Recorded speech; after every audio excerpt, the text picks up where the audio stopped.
Hello friends, welcome to academy's PSC current അഫയേഴ്സിൻ്റെ പുതിയൊരു ക്ലാസ്സിലേക്ക് എല്ലാവർക്കും സ്വാഗതം. നമ്മളപ്പോൾ 2024 ഡിസംബർ മാസത്തിലെ കറണ്ട് അഫയേഴ്സ് ആയിരുന്നു ചർച്ച ചെയ്തു വരുന്നത് അല്ലേ. ഓൾറെഡി ഡിസംബർ മാസമായിട്ട് ബന്ധപ്പെട്ട ഒരു ക്ലാസ് നമ്മൾ കംപ്ലീറ്റ് ചെയ്തിട്ടുണ്ട്. ഇന്ന് നമ്മൾ നോക്കാൻ വേണ്ടി പോകുന്നത് 2024ലെയും അതുപോലെ ഡിസംബർ മാസത്തിലെയും അവസാനത്തെ പ്രധാനപ്പെട്ട കുറച്ച് കറണ്ട് അഫയേഴ്സ് ആണ്. നമുക്ക് എന്തായാലും നോക്കാം എന്തൊക്കെയാണ് നമുക്ക് ഇന്ന് പറയാനുള്ള പ്രധാനപ്പെട്ട കറണ്ട് അഫയേഴ്സ് എന്ന്. ആദ്യത്തെ ന്യൂസ് എന്താണ്?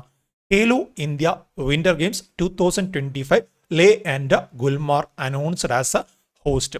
പരീക്ഷയ്ക്ക് ചോദിക്കാറുണ്ട് അല്ലേ, Khelo India youth games, Khelo India para games, Khelo India winter games, ഇതൊക്കെയായിട്ട് ബന്ധപ്പെട്ട ഹോസ്റ്റും കാര്യങ്ങളൊക്കെ പരീക്ഷയ്ക്ക് ചോദിക്കാറുണ്ട്. ബീഹാറുമായിട്ട് ബന്ധപ്പെട്ട ഖേലോ ഇന്ത്യ യൂത്ത് ഗെയിംസ് 2025 ആതിഥേയത്വം വഹിക്കും എന്നൊക്കെ നമ്മൾ ഓൾറെഡി കഴിഞ്ഞ ക്ലാസ്സിൽ പറഞ്ഞിട്ടുണ്ട്.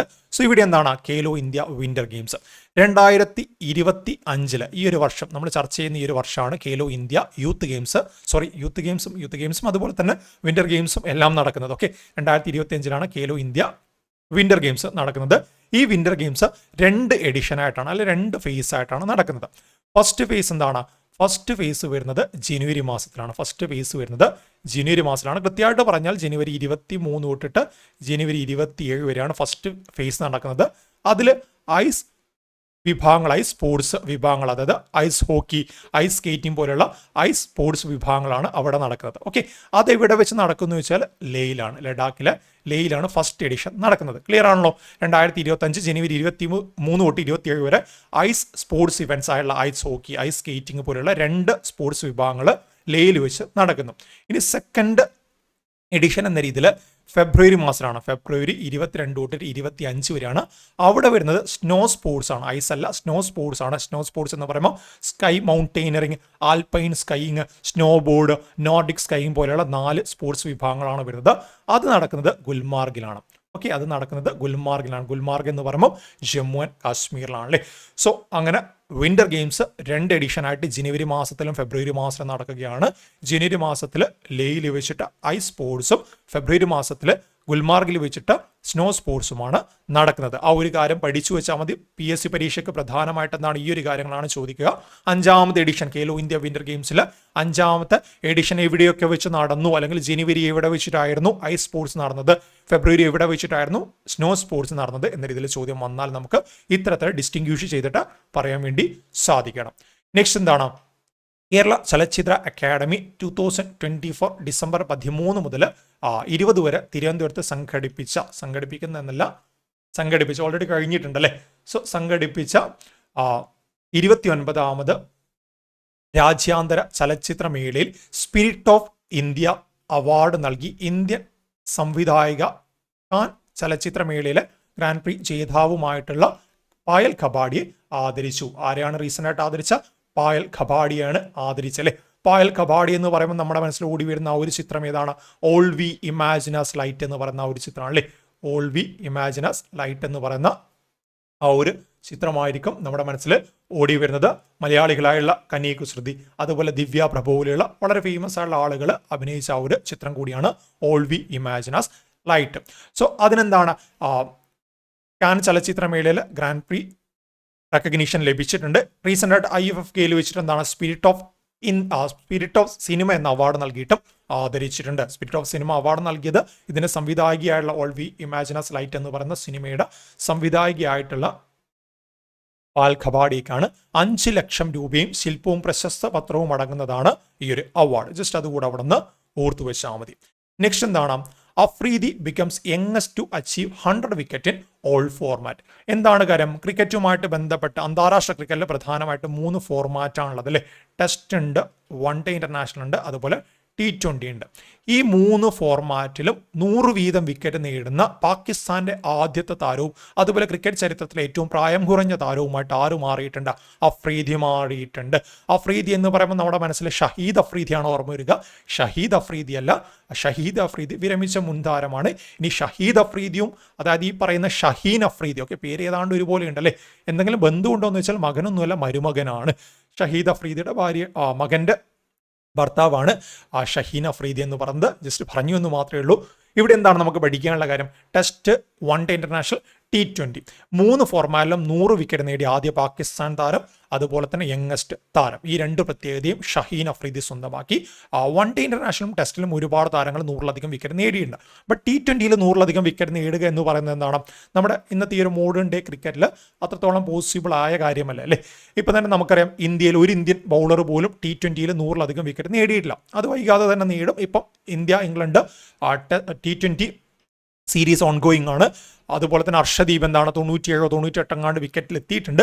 വൈകാതെ അർഷദീപ് ഈ വർഷമല്ല, ഈ ഒരു സീരീസ് തന്നെ തീർച്ചയായിട്ടും 100 വിക്കറ്റ് നേടുന്ന ആദ്യ ഇന്ത്യൻ താരമായിട്ട് T20 ക്രിക്കറ്റിൽ, ഇന്റർനാഷണൽ ക്രിക്കറ്റിൽ മാറും. ഓക്കെ, ഇവിടെ പറഞ്ഞ കാര്യം എന്താണ്, ഷഹീൻ അഫ്രീദി യങ്ങസ്റ്റ് താരമായിട്ട് 3 ഫോർമാറ്റിലും ഈ വിക്കറ്റ് നേടുന്ന 100 വിക്കറ്റിലധികം നേടുന്ന യങ്ങസ്റ്റ് താരമായിട്ട് മാറി. 24 വയസ്സും 248 ദിവസവും പ്രായമുള്ളപ്പോഴാണ് ഈ ഒരു നേട്ടം സ്വന്തമാക്കിയത്. പാകിസ്ഥാൻ സൗത്ത് ആഫ്രിക്ക T20 മാച്ചിന് ഇടയ്ക്കാണ് ഈ ഒരു നേട്ടം അദ്ദേഹം സ്വന്തമാക്കിയുള്ളത്. First Pakistani bowler to take 100 wicket each format of the game.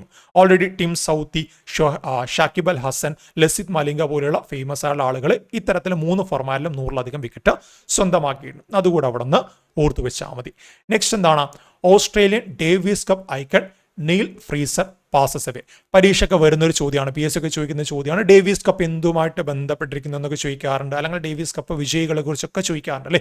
So ചോദ്യം വരാം, നീൽ ഫ്രീസർ താഴെ പറഞ്ഞ ഏത് കായിക മേഖലയുമായിട്ട് ബന്ധപ്പെട്ടിരിക്കുന്നു എന്ന രീതിയിൽ ചോദ്യം വരാം.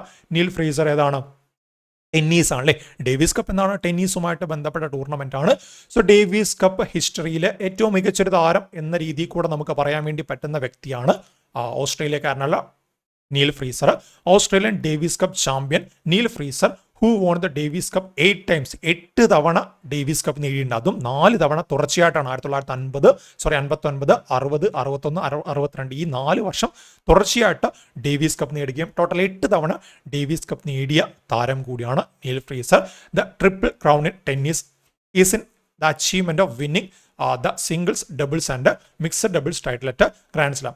ഇതിലൊരു കാര്യം ഞാൻ പറയാൻ വിട്ടുപോയി. Last man to win triple crown എന്ന പ്രത്യേകത കൂടിയുണ്ട്. ട്രിപ്പിൾ ക്രൗൺ എന്താണെന്ന് വെച്ചാൽ ടെന്നീസ് അല്ലെങ്കിൽ ബാഡ്മിൻ്റൺ ഒക്കെ ആയിട്ട് ബന്ധപ്പെട്ട്, ടെന്നീസ് വേറെ ബാഡ്മിൻ്റൺ വേറെ, രണ്ടാണ്. 3 വിഭാഗം വരും അല്ലേ. ഒന്നെന്താണ് സിംഗിൾസ്, അതിപ്പം വുമൺ ആവാം അല്ലെങ്കിൽ മെൻ ആവാം.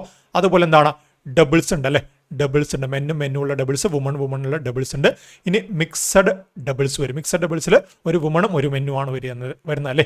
സോ ഇതിൽ 3ലും എന്താണ്, ഇതിൽ 3ലും വിജയിച്ച ആളുകളെ, ഇതിൽ 3ലും കിരീടം ചൂടിയ ആളുകളെയാണ് നമ്മൾ ഇത്തരത്തിൽ എന്താണ് ട്രിപ്പിൾ ക്രൗൺ എന്ന് പറയുന്നത് അല്ലേ.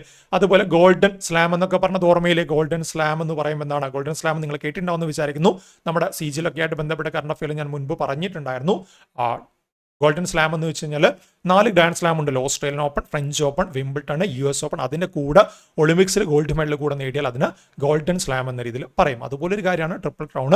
ഇവിടെ എന്താണ് സിംഗിൾസ്, ഡബിൾസ്, മിക്സഡ് ഡബിൾസ്, ഇതിൽ 3ലും ടൈറ്റിൽ സ്വന്തമാക്കിയ വ്യക്തിയാണ് നമ്മൾ ട്രിപ്പിൾ ക്രൗൺ നേടിയ വ്യക്തി എന്ന രീതിയിൽ പറയുന്നത്. ആ ഒരു നേട്ടം ആർക്കുണ്ട്, നീൽ ഫ്രീസർക്കുണ്ട്. Last man to win triple crown എന്ന പ്രത്യേകത കൂടെ അദ്ദേഹത്തിനുണ്ട്. He won 19 titles across both the singles and doubles in Grand Slam across his decorated career, but it was the Davis Cup that made him legend of the game. ഇദ്ദേഹം 19 title നേടിയിട്ടുണ്ടെങ്കിലും അതിൽ ഭൂരിഭാഗം എന്താണ്, Davis cup ആണല്ലേ. 8 Davis cup victories നേടി 19 grand slam ടൈറ്റിൽസും സ്വന്തമാക്കിയിട്ടുണ്ട്. 4 consecutive Davis cup title 59 തൊട്ടിട്ട് 62 വരെ. അതുകൂടെ അവിടെ നിന്ന് ഓർത്തു വെച്ചാൽ മതി. നെക്സ്റ്റ് എന്താണ്, എത്തുംബോ നന്ദി ദീത്വ, നമീബിയസ് ഫസ്റ്റ് ഫീമെയിൽ പ്രസിഡന്റ് എലക്ട്. ലോകരാജ്യങ്ങൾ ഇതുപോലെ ഒരു വനിത ആദ്യമായിട്ട് അവിടുത്തെ പ്രസിഡന്റ് അല്ലെങ്കിൽ അവിടുത്തെ PM അല്ലെങ്കിൽ ഏതെങ്കിലും ഓർഗനൈസേഷനുമായിട്ട് ബന്ധപ്പെട്ട secretary general, president, chairman, CEO ഒക്കെ ആയിട്ട് വരുമ്പം അത് ചോദിക്കാറുണ്ട് അല്ലേ. അത്തരത്തിൽ നമ്മൾ ഇനി പഠിച്ചു വയ്ക്കേണ്ട പേരാണ് എത്തുംബോ നന്ദി ദൈത്വ എന്ന് പറഞ്ഞ ഈ ഒരു വനിതയുടെ പേര്. ഏത് രാജ്യത്തിന്റെ ആദ്യത്തെ ഫീമെയിൽ പ്രസിഡന്റ് ആയിട്ടാണ് തിരഞ്ഞെടുക്കപ്പെട്ടത്, നമീബിയയുടേതാണ് അല്ലേ. നിലവിൽ പ്രസിഡന്റ് എലക്ട് ആണ്, അതായത് പ്രസിഡന്റ് ആയിട്ടുള്ള 2025 മാർച്ച് മാസത്തിലാണ് പ്രസിഡന്റ് ആവാൻ വേണ്ടി പോകുന്നത്. ഓക്കെ, 2025 മാർച്ച് മാസം വരെ ഇപ്പം നിലവിലുള്ള അങ്കോള എംബുംബയുടെ അധികാരം വരുന്നുണ്ട്. ഓക്കെ, അങ്കോള എംബുംബയുടെ അധികാരം 2025 മാർച്ച് വരെ വരുന്നുണ്ട്. സോ 2025 മാർച്ച് മുതലാണ് ഈ പറയുന്ന എത്തുംബോ നന്ദി ദൈത്വ അധികാരത്തിലേക്ക് വരുന്നത്. നിലവിലെ പ്രസിഡന്റ് എലക്ട് എന്ന് മാത്രമേ നമുക്ക് പറയാൻ വേണ്ടി പറ്റത്തുള്ളൂ. എന്നിരുന്നാലും എന്താണ്, നമീബിയയുടെ ആദ്യത്തെ ഫീമെയിൽ പ്രസിഡന്റ് ആയിട്ട് വരാൻ വേണ്ടി പോകുന്ന വ്യക്തി ആരാണെന്ന് ചോദിച്ചാൽ നമുക്ക് എത്തുംബോ നന്ദി ദൈത്വയുടെ പേര് പറയാൻ വേണ്ടി സാധിക്കും. Netumbo Nandi Ndaitwah has made history as Namibia's first female president-elect, securing 57% of the vote in the November 27, 2024 election. സ്വാപ്പോ പാർട്ടിയാണ് സ്റ്റേറ്റ്മെന്റ് ടൈപ്പിൽ തന്നിട്ട് താഴെ പറഞ്ഞ എന്തൊക്കെയാണ് നമീബിയയുടെ റീസെന്റ് ഇലക്ഷനുമായിട്ട് ബന്ധപ്പെട്ട് ശരിയായ കാര്യങ്ങൾ എന്നൊക്കെ ചോദിച്ചാൽ പാർട്ടിയൊക്കെ തരികയാണെങ്കിൽ സ്വാപ്പോ പാർട്ടിയാണെന്ന് പറയാൻ വേണ്ടി സാധിക്കണം. അതുപോലെ തന്നെ നമീബിയയുടെ ഫ്രീഡം ഫൈറ്റുമായിട്ട് ബന്ധപ്പെട്ട് പോരാടിയ വ്യക്തി കൂടിയാണ് നമ്മുടെ ദെയ്ത്വ എന്ന് പറയുന്നത്. അതുപോലെ എന്താണ് 5th president and first woman to hold the president position in Namibia. ഇപ്പം നിലവിൽ ഞാൻ പറഞ്ഞു അങ്കോള എംപുംബു ആണ്. 2024 ഫെബ്രുവരി 4 തൊട്ട് 2025 മാർച്ച് വരെ അദ്ദേഹത്തിന്റെ അധികാരം വരുന്നുണ്ട്. അതുപോലെ എംപുംബെ അല്ല ദെയ്ത്വ എന്താണ് 3rd വൈസ് പ്രസിഡന്റ് ആയിട്ട് 2024 ഫെബ്രുവരി തൊട്ടിട്ട് അധികാരത്തിലുണ്ട്. ഇനി പ്രസിഡന്റ് ആയിട്ട് മാറാൻ വേണ്ടി പോകുന്നു. നെക്സ്റ്റ് എന്താണ് UN General Assembly declares December 21st as World Meditation Day. Meditation അല്ലേ, മെഡിറ്റേഷനിൽ ഇരുന്ന ആളുകളൊക്കെ ഉണ്ടാവും, ക്ലാസ് കേൾക്കുന്നുണ്ടാവും. സോ അത്തരത്തിൽ എന്താണ് മെഡിറ്റേഷൻ ഡേ ആയിട്ട് ഡിസംബർ 21 റീസെന്റ് ആയിട്ട് UN ജനറൽ അസംബ്ലി പ്രഖ്യാപിച്ചിട്ടുണ്ട്. എന്താണ് ഡിസംബർ 21 പ്രത്യേകത എന്ന് വെച്ചാൽ നമുക്കറിയാം വിന്റർ സോൾസ്റ്റൈസ് ആണല്ലേ, ഒരു വർഷത്തിലെ ഏറ്റവും ദൈർഘ്യം കുറഞ്ഞ ദിവസമാണ് വിന്റർ സോൾസ്റ്റൈസ് എന്ന പേരിൽ നമ്മൾ ഡിസംബർ 21 ആചരിക്കുന്നത്. അത് പരീക്ഷയ്ക്ക് വരുന്ന ചോദ്യമാണ്. വിന്റർ സോൾസ്റ്റൈസ് ചോദിക്കാറുണ്ട്, BSc സമ്മർ സോൾസ്റ്റൈസും എല്ലാം ചോദിക്കാറുണ്ട്. സോ ഡിസംബർ 21 എന്ന് പറയുമ്പോൾ ഒരു വർഷത്തിലെ ഏറ്റവും ദൈർഘ്യം കുറഞ്ഞ ദിനമാണ്. ആ ദിനത്തെ എന്താണ് മെഡിറ്റേഷൻ ഡേ ആയിട്ട് ആചരിക്കണമെന്ന് ശ്രീലങ്ക മുന്നോട്ടേക്ക് ആവശ്യം വയ്ക്കുകയും ഇന്ത്യ പോലുള്ള രാജ്യങ്ങൾ അതിന് അനുകൂലിക്കുകയും ചെയ്തു. സെയിം കാര്യം ഇന്ത്യ മുന്നോട്ടേക്ക് വെച്ചപ്പം UN അംഗീകരിച്ചിട്ടുണ്ടല്ലോ. എന്തായിരുന്നു അത്? ജൂൺ 21 യോഗാ ഡേ ആക്കണമെന്ന് ഇന്ത്യ ആവശ്യപ്പെട്ടപ്പോൾ അത് UN ജനറൽ അസംബ്ലി അംഗീകരിച്ചിട്ടുണ്ട്. ജസ്റ്റ് അതുകൂടെ അവിടെ നിന്ന് ഓർത്തു വെച്ചാൽ മതി. The United nation general assembly declared December 21st as the World Meditation Day to raise awareness of benefit of meditation. മെഡിറ്റേഷനുമായിട്ട് ബന്ധപ്പെട്ട ആ ഒരു നേട്ടങ്ങളും കാര്യങ്ങളും എന്താണ് കൃത്യമായുള്ള അവയർനെസ് നൽകാൻ വേണ്ടിയിട്ടാണ് ഈ ഒരു ദിനം ആചരിക്കുന്നത്. സോ അങ്ങനെ 2024 ഡിസംബർ 21 ലോകത്തെ ആദ്യത്തെ മെഡിറ്റേഷൻ ഡേ ആയിട്ടും ആചരിച്ചിട്ടുണ്ട്. The resolution was led by Sri Lanka with support from group of countries including India, Liechtenstein, Nepal, Mexico, Andorra, Bangladesh. അതായത് ശ്രീലങ്കയാണ് ഇത്തരത്തിലുള്ള റെസൊല്യൂഷൻ മുന്നോട്ടേക്ക് വെച്ചത്. അതിനെ സപ്പോർട്ട് ചെയ്ത് നമ്മുടെ ഇന്ത്യ, അതുപോലെ തന്നെ Liechtenstein, Nepal, Mexico, Andorra, Bangladesh പോലുള്ള രാജ്യങ്ങളും മുന്നോട്ടേക്ക് വന്നു. എന്താണ് ഡിസംബർ 21 പ്രത്യേകത? The day coincide with the winter solstice which significant in Indian culture. ഇന്ത്യയിലെ ഉത്തരായന എന്ന പേരിലാണ് അറിയപ്പെടുന്നത്. Shortest day of the year ആണല്ലേ. In Indian tradition this date marks start of Uttarayana, an important period for self reflection and meditation. 2014 തൊട്ട് already നമ്മൾ എന്താണ് ഈ പറയുന്ന യോഗാ ഡേ ജൂൺ 21 ആചരിക്കണം എന്ന രീതിയിലുള്ള പ്രഖ്യാപനങ്ങൾ വന്നിട്ടുണ്ട്. അതുകൂടെ അവിടെ നിന്ന് ഓർത്തു വെച്ചാൽ മതി. നെക്സ്റ്റ് എന്താണ് കേരളത്തിൽ PhD അഡ്മിഷൻ നേടിയ ആദ്യ ട്രാൻസ്ജെൻഡർ വിദ്യാർത്ഥിയായി ചരിത്രം കുറിച്ച റദിഷ. എന്താണ് കാര്യം? നമ്മുടെ കേരളത്തിന്റെ ചരിത്രത്തിൽ ആദ്യമായിട്ടൊരു ട്രാൻസ്ജെൻഡർ വിദ്യാർത്ഥി എന്താണ് ഇത്തരത്തിൽ PhD അഡ്മിഷൻ നേടിയല്ലേ. അതാരാണ്? അതാണ് റിതിഷ. കാലടി സംസ്കൃത സർവകലാശാല സോഷ്യൽ വർക്ക് ഡിപ്പാർട്ട്മെന്റിൽ റിതിഷയാണ് ഈ ഒരു PhD നേട്ടം സ്വന്തമാക്കിയത്. PhD നേട്ടം അഡ്മിഷൻ സ്വന്തമാക്കിയത്. ആ ഒരു കാര്യം ജസ്റ്റ് പേര് ഓർത്തു വെച്ചാൽ മതി. നമ്മുടെ ഇൻക്ലൂസീവ് ഡെവലപ്മെന്റ് ഒക്കെ ആയിട്ട് ബന്ധപ്പെട്ട ചോദ്യങ്ങൾ വന്നേക്കാം. നെക്സ്റ്റ് എന്താണ് രണ്ടാമത് KT കൃഷ്ണവാര്യർ പുരസ്കാരം പ്രൊഫസർ M ലീലാവതിക്ക്. എന്താണ് രണ്ടാമത്തെ അവാർഡാണ്. മീൻസ് രണ്ടാമത്തെ എന്ന് പറയുമ്പോൾ ഫസ്റ്റ് എഡിഷൻ കഴിഞ്ഞു. ഇപ്പം രണ്ടാമതായിട്ട് KT കൃഷ്ണവാര്യർ പുരസ്കാരം 2024 നൽകിയിട്ടുണ്ട്. അത് ആർക്ക് ലഭിച്ചു? Professor M ലീലാവതിക്ക്. ആ ഒരു പേര് അവിടെ ഓർത്തു വെച്ചാൽ മതി. KT കൃഷ്ണവാര്യർ പുരസ്കാരം 2024 ആർക്ക് ലഭിച്ചു എന്ന് ചോദിച്ചാൽ നമ്മുടെ ഉത്തരം എന്തായിരിക്കണം? ആ പ്രൊഫസർ M ലീലാവതിക്കായിരുന്നു എന്ന രീതിയിലായിരിക്കണം നമ്മുടെ ഉത്തരം. നെക്സ്റ്റ് എന്താണ് Bangladesh win under nineteen men's Asia Cup defeat India. 2024 നടന്ന ACC മെൻസ് ക്രിക്കറ്റ് ചാമ്പ്യൻഷിപ്പ് അല്ലെങ്കിൽ എന്താണ് ACC under nineteen men's cricket championship അല്ലെങ്കിൽ നമ്മൾ അണ്ടർ-19 മെൻസ് ഏഷ്യ കപ്പ് എന്ന രീതിയിൽ വിളിക്കാറുണ്ട്. അതിൽ ഇന്ത്യയെ പരാജയപ്പെടുത്തിക്കൊണ്ട് ബംഗ്ലാദേശ് വിജയിച്ചു. ബംഗ്ലാദേശിന്റെ ആദ്യത്തെ വിജയമാണോ എന്ന് ചോദിച്ചാൽ അല്ല, ബംഗ്ലാദേശ് തന്നെയാണ് കഴിഞ്ഞ തവണയും വിന്നേഴ്സ്. അതായത് ഡിഫെൻഡിങ് ചാമ്പ്യൻസ് ആരായിരുന്നു? ബംഗ്ലാദേശ് തന്നെയായിരുന്നു. ഇന്ത്യയാണ് ബംഗ്ലാദേശ് ഇത്തവണ പരാജയപ്പെടുത്തിയത്. The ACC under nineteen Asia Cup or under nineteen Asia Cup is a cricket competition contested by Asian men's under nineteen national cricket team of Asian Cricket Council. ആ രീതിയിലൊന്ന് ഓർത്തു വയ്ക്കണം. It was first held in 1989 in Bangladesh where India won the tournament. ആദ്യമായിട്ട് 1989 ബംഗ്ലാദേശിലെ tournament നടത്തിയപ്പോൾ India വിജയിച്ചു. India തന്നെയാണ് leading winner എന്ന രീതിയിൽ നമുക്ക് പറയാൻ വേണ്ടി സാധിക്കും. കാരണം 8 തവണ ഇന്ത്യ ഈ പറയുന്ന അണ്ടർ-19 മെൻസ് ഏഷ്യ കപ്പിൽ വിജയികളായിട്ടുണ്ട്. ബംഗ്ലാദേശ് രണ്ടാമത്തെ തവണ മാത്രമാണ്. Bangladesh defeated India by 15 runs in the final of the 2024 ACC under nineteen men's Asia Cup final Dubai. Host എന്ന് പറയുന്ന ആരാണ്? UAE ആണല്ലേ, യുണൈറ്റഡ് അറബ് എമിറേറ്റ്സ് ആണ് ഹോസ്റ്റ് എന്ന് പറയുന്നത്. Bangladesh were the defending champions having won their maiden title in 2023 beating the United Arab Emirate. Most successful team ഞാൻ പറഞ്ഞു already നമ്മുടെ ഇന്ത്യ തന്നെയാണ്. 8 ടൈറ്റിൽസ് ഇന്ത്യക്ക് സ്വന്തമായിട്ടുണ്ട്. നെക്സ്റ്റ് എന്താണ്? ഒരു മാർക്കിന് സ്ഥിരമായിട്ട് വരുന്ന ചോദ്യമാണല്ലേ, എന്നാണ് വേൾഡ് ഹ്യൂമൻ റൈറ്റ് ഡേ എന്ന രീതിയിൽ ഒരു മാർക്കിന് ചോദ്യം വരാറുണ്ട്. എന്നാണ് ലോക മനുഷ്യാവകാശ ദിനം എന്ന രീതിയിൽ നമ്മൾ ആചരിക്കുന്നത്? ഡിസംബർ മാസം 10-ാം തീയതിയാണ്. ഡിസംബർ 10-ാം തീയതിയാണ് ലോക മനുഷ്യാവകാശ ദിനം അല്ലെങ്കിൽ വേൾഡ് ഹ്യൂമൻ റൈറ്റ് ഡേ ആയിട്ട് നമ്മൾ ആചരിക്കുന്നത്. അതൊരു മാർക്കിന് ചോദ്യമാണ്. ഇനി തീം ചോദിക്കാം. ഹ്യൂമൻ റൈറ്റ് ഡേയുടെ തീം 2024 എന്തായിരുന്നു? അതിന്റെ ചരിത്രവും കാര്യങ്ങളൊക്കെ ചോദിക്കാം. പ്രധാനപ്പെട്ട കുറച്ച് കാര്യങ്ങൾ PYQയിൽ വന്ന കാര്യങ്ങളൊക്കെ നമുക്ക് നോക്കാം. ആദ്യത്തെ കാര്യം എന്താണ്? ഹ്യൂമൻ റൈറ്റ്സ് ഡേ എന്നാണ് ഒബ്സർവ് ചെയ്യുന്നത് ഡിസംബർ 10-ാം തീയതി. സ്ഥിരം വരുന്ന ചോദ്യമാണല്ലേ. ഇനി 2024 തീം ചോദ്യമായിട്ട് വരാം. Our rights our future right now എന്നതാണ് 2024 തീം. എന്താണ് 2024 theme? Our rights our future right now. ഇനി എന്താണ് വേൾഡ് ഹ്യൂമൻ റൈറ്റ്സ് ഡേയുടെ അഡോപ്ഷന് പിന്നിലുള്ള ആ ഒരു ചരിത്രം എന്ന് ചോദിച്ചാൽ 2010-2020 കാലയളവ് 1910 1920 കാലയളവ്, 1940 1950 ആ ഒരു കാലയളവ് അല്ലേ. ആ ഒരു സമയത്തുള്ള പ്രത്യേകത എന്താണ്? 2 ലോകമഹായുദ്ധങ്ങൾ നടന്നു അല്ലേ. വേൾഡ് വാർ 1ഉം വേൾഡ് വാർ 2ഉം നടന്നു. സോ ഇങ്ങനെ അടുത്തിടെ 2 വേൾഡ് വാർ നടന്നതിന്റെ പശ്ചാത്തലത്തിൽ 1945 ശേഷം എന്താണ്? കുറച്ച് ലോകരാജ്യങ്ങളിലെ പ്രധാനപ്പെട്ട വ്യക്തികൾ കൂടിയിരിക്കുകയും ഇനി ഇങ്ങനെ ഒരു പരിപാടി നമുക്ക് വേണ്ട, അതിന് വേണ്ട മനുഷ്യാവകാശം സംരക്ഷിക്കാൻ വേണ്ട ചില ഉടമ്പടികൾ നമുക്ക് വേണമെന്ന് പറയുകയും അങ്ങനെ എലനോർ റൂസ്വെൽറ്റിന്റെ ചെയർമാൻഷിപ്പിൽ ഒരു കമ്മിറ്റി അവർ രൂപീകരിക്കുകയും അങ്ങനെ ആ കമ്മിറ്റിയാണ് universal declaration of human right എന്ന് പറയുന്ന കൺസെപ്റ്റ് അഡോപ്റ്റ് ചെയ്യുന്നത്.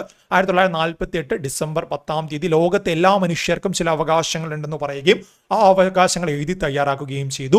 അങ്ങനെയാണ് ഡിസംബർ 10 എന്ന് പറയുന്ന ഈ ഒരു അഡോപ്ഷൻ ഡേറ്റ് നമ്മൾ പിന്നീട് 1950 ഓൺവേർഡ്സ് ഹ്യൂമൻ റൈറ്റ് ഡേ ആയിട്ട് ലോകത്ത് ആചരിക്കാൻ വേണ്ടി തുടങ്ങിയത്. 30 ആർട്ടിക്കിൾസ് ആണ് ഈ പറയുന്ന ഹ്യൂമൻ റൈറ്റ് അഡോപ്ഷൻ ആ ഒരു ഡിക്ലറേഷനിൽ വരുന്നത്.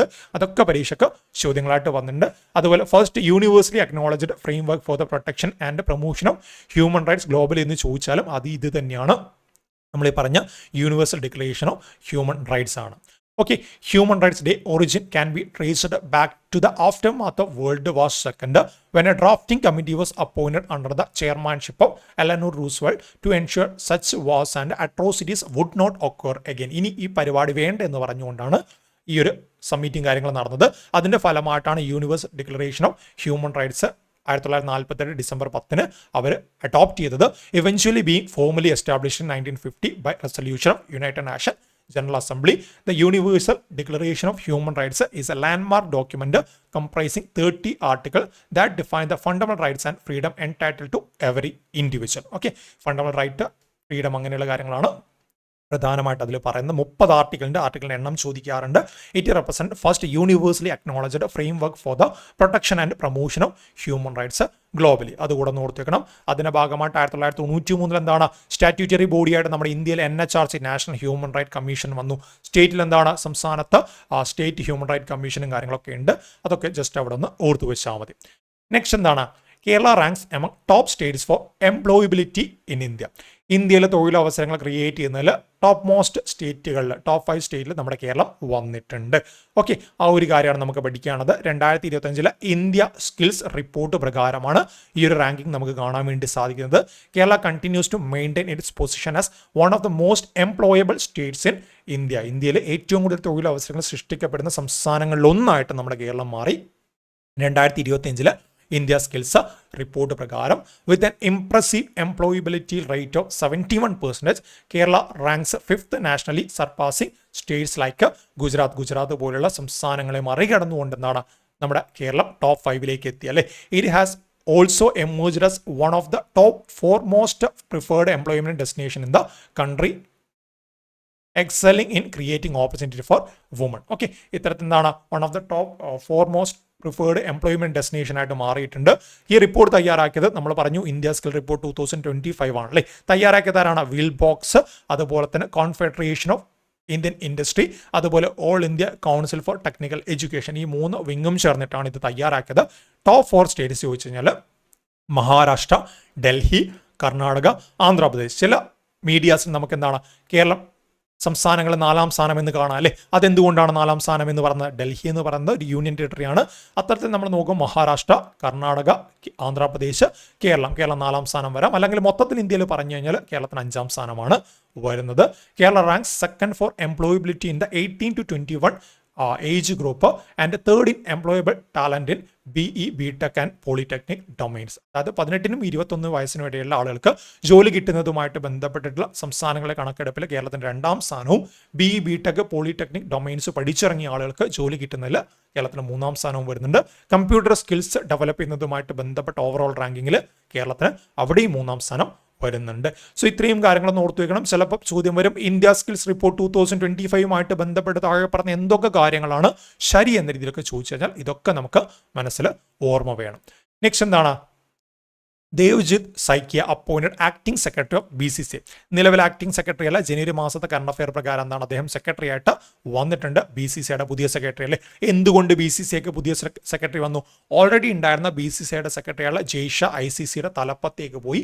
ആ സാഹചര്യത്തിൽ എന്താണ് BCCI സെക്രട്ടറി സ്ഥാനം വേക്കൻറ്റ് വരികയും അങ്ങനെ ഇനീഷ്യൽ ആക്ടിംഗ് സെക്രട്ടറി ആയിട്ട് മാറുകയും ജനുവരി ഒക്കെ ആയ സമയത്ത് പെർമനന്റ് സെക്രട്ടറി ആയിട്ട് മാറുകയും ചെയ്തു അല്ലേ.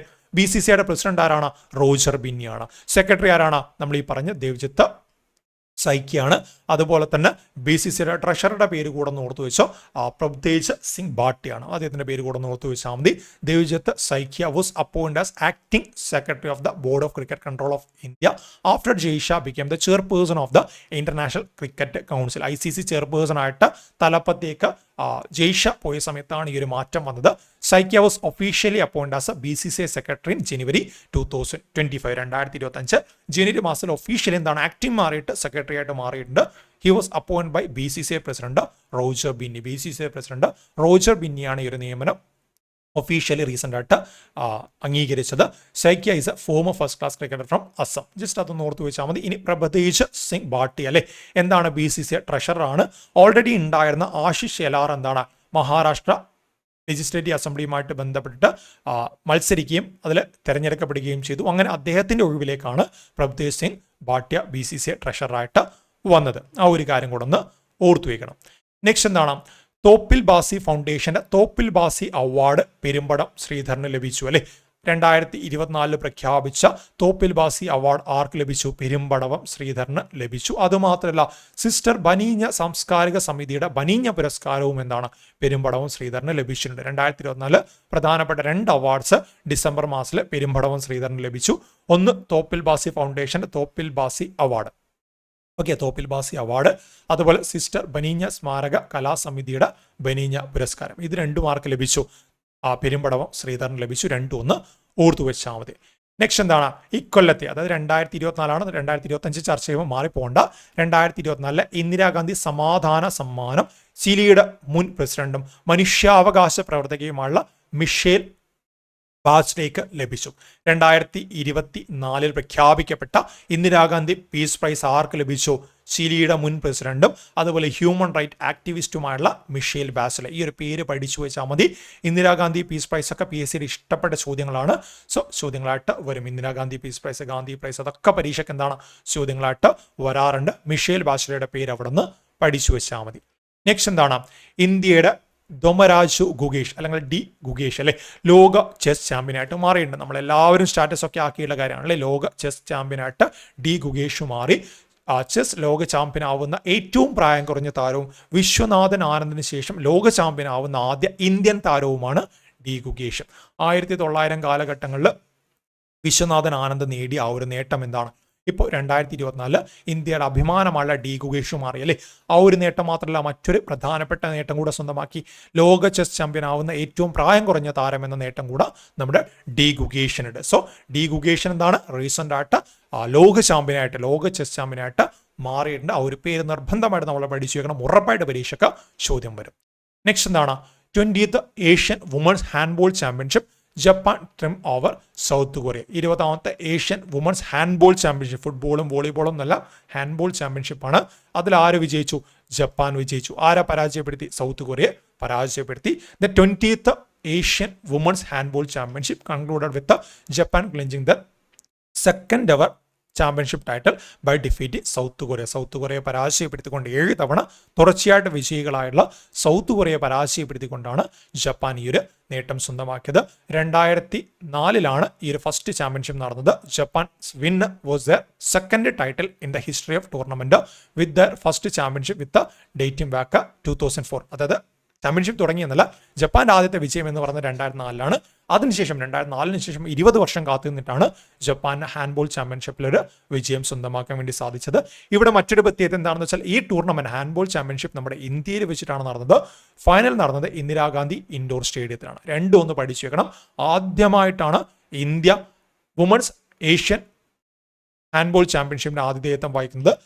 അത് ഇന്ദിരാഗാന്ധി ഇൻഡോർ സ്റ്റേഡിയത്തിൽ വെച്ച് final match Japan versus south Korea final match നടന്നു. അതൊന്ന് ഓർത്തു വെക്കണം.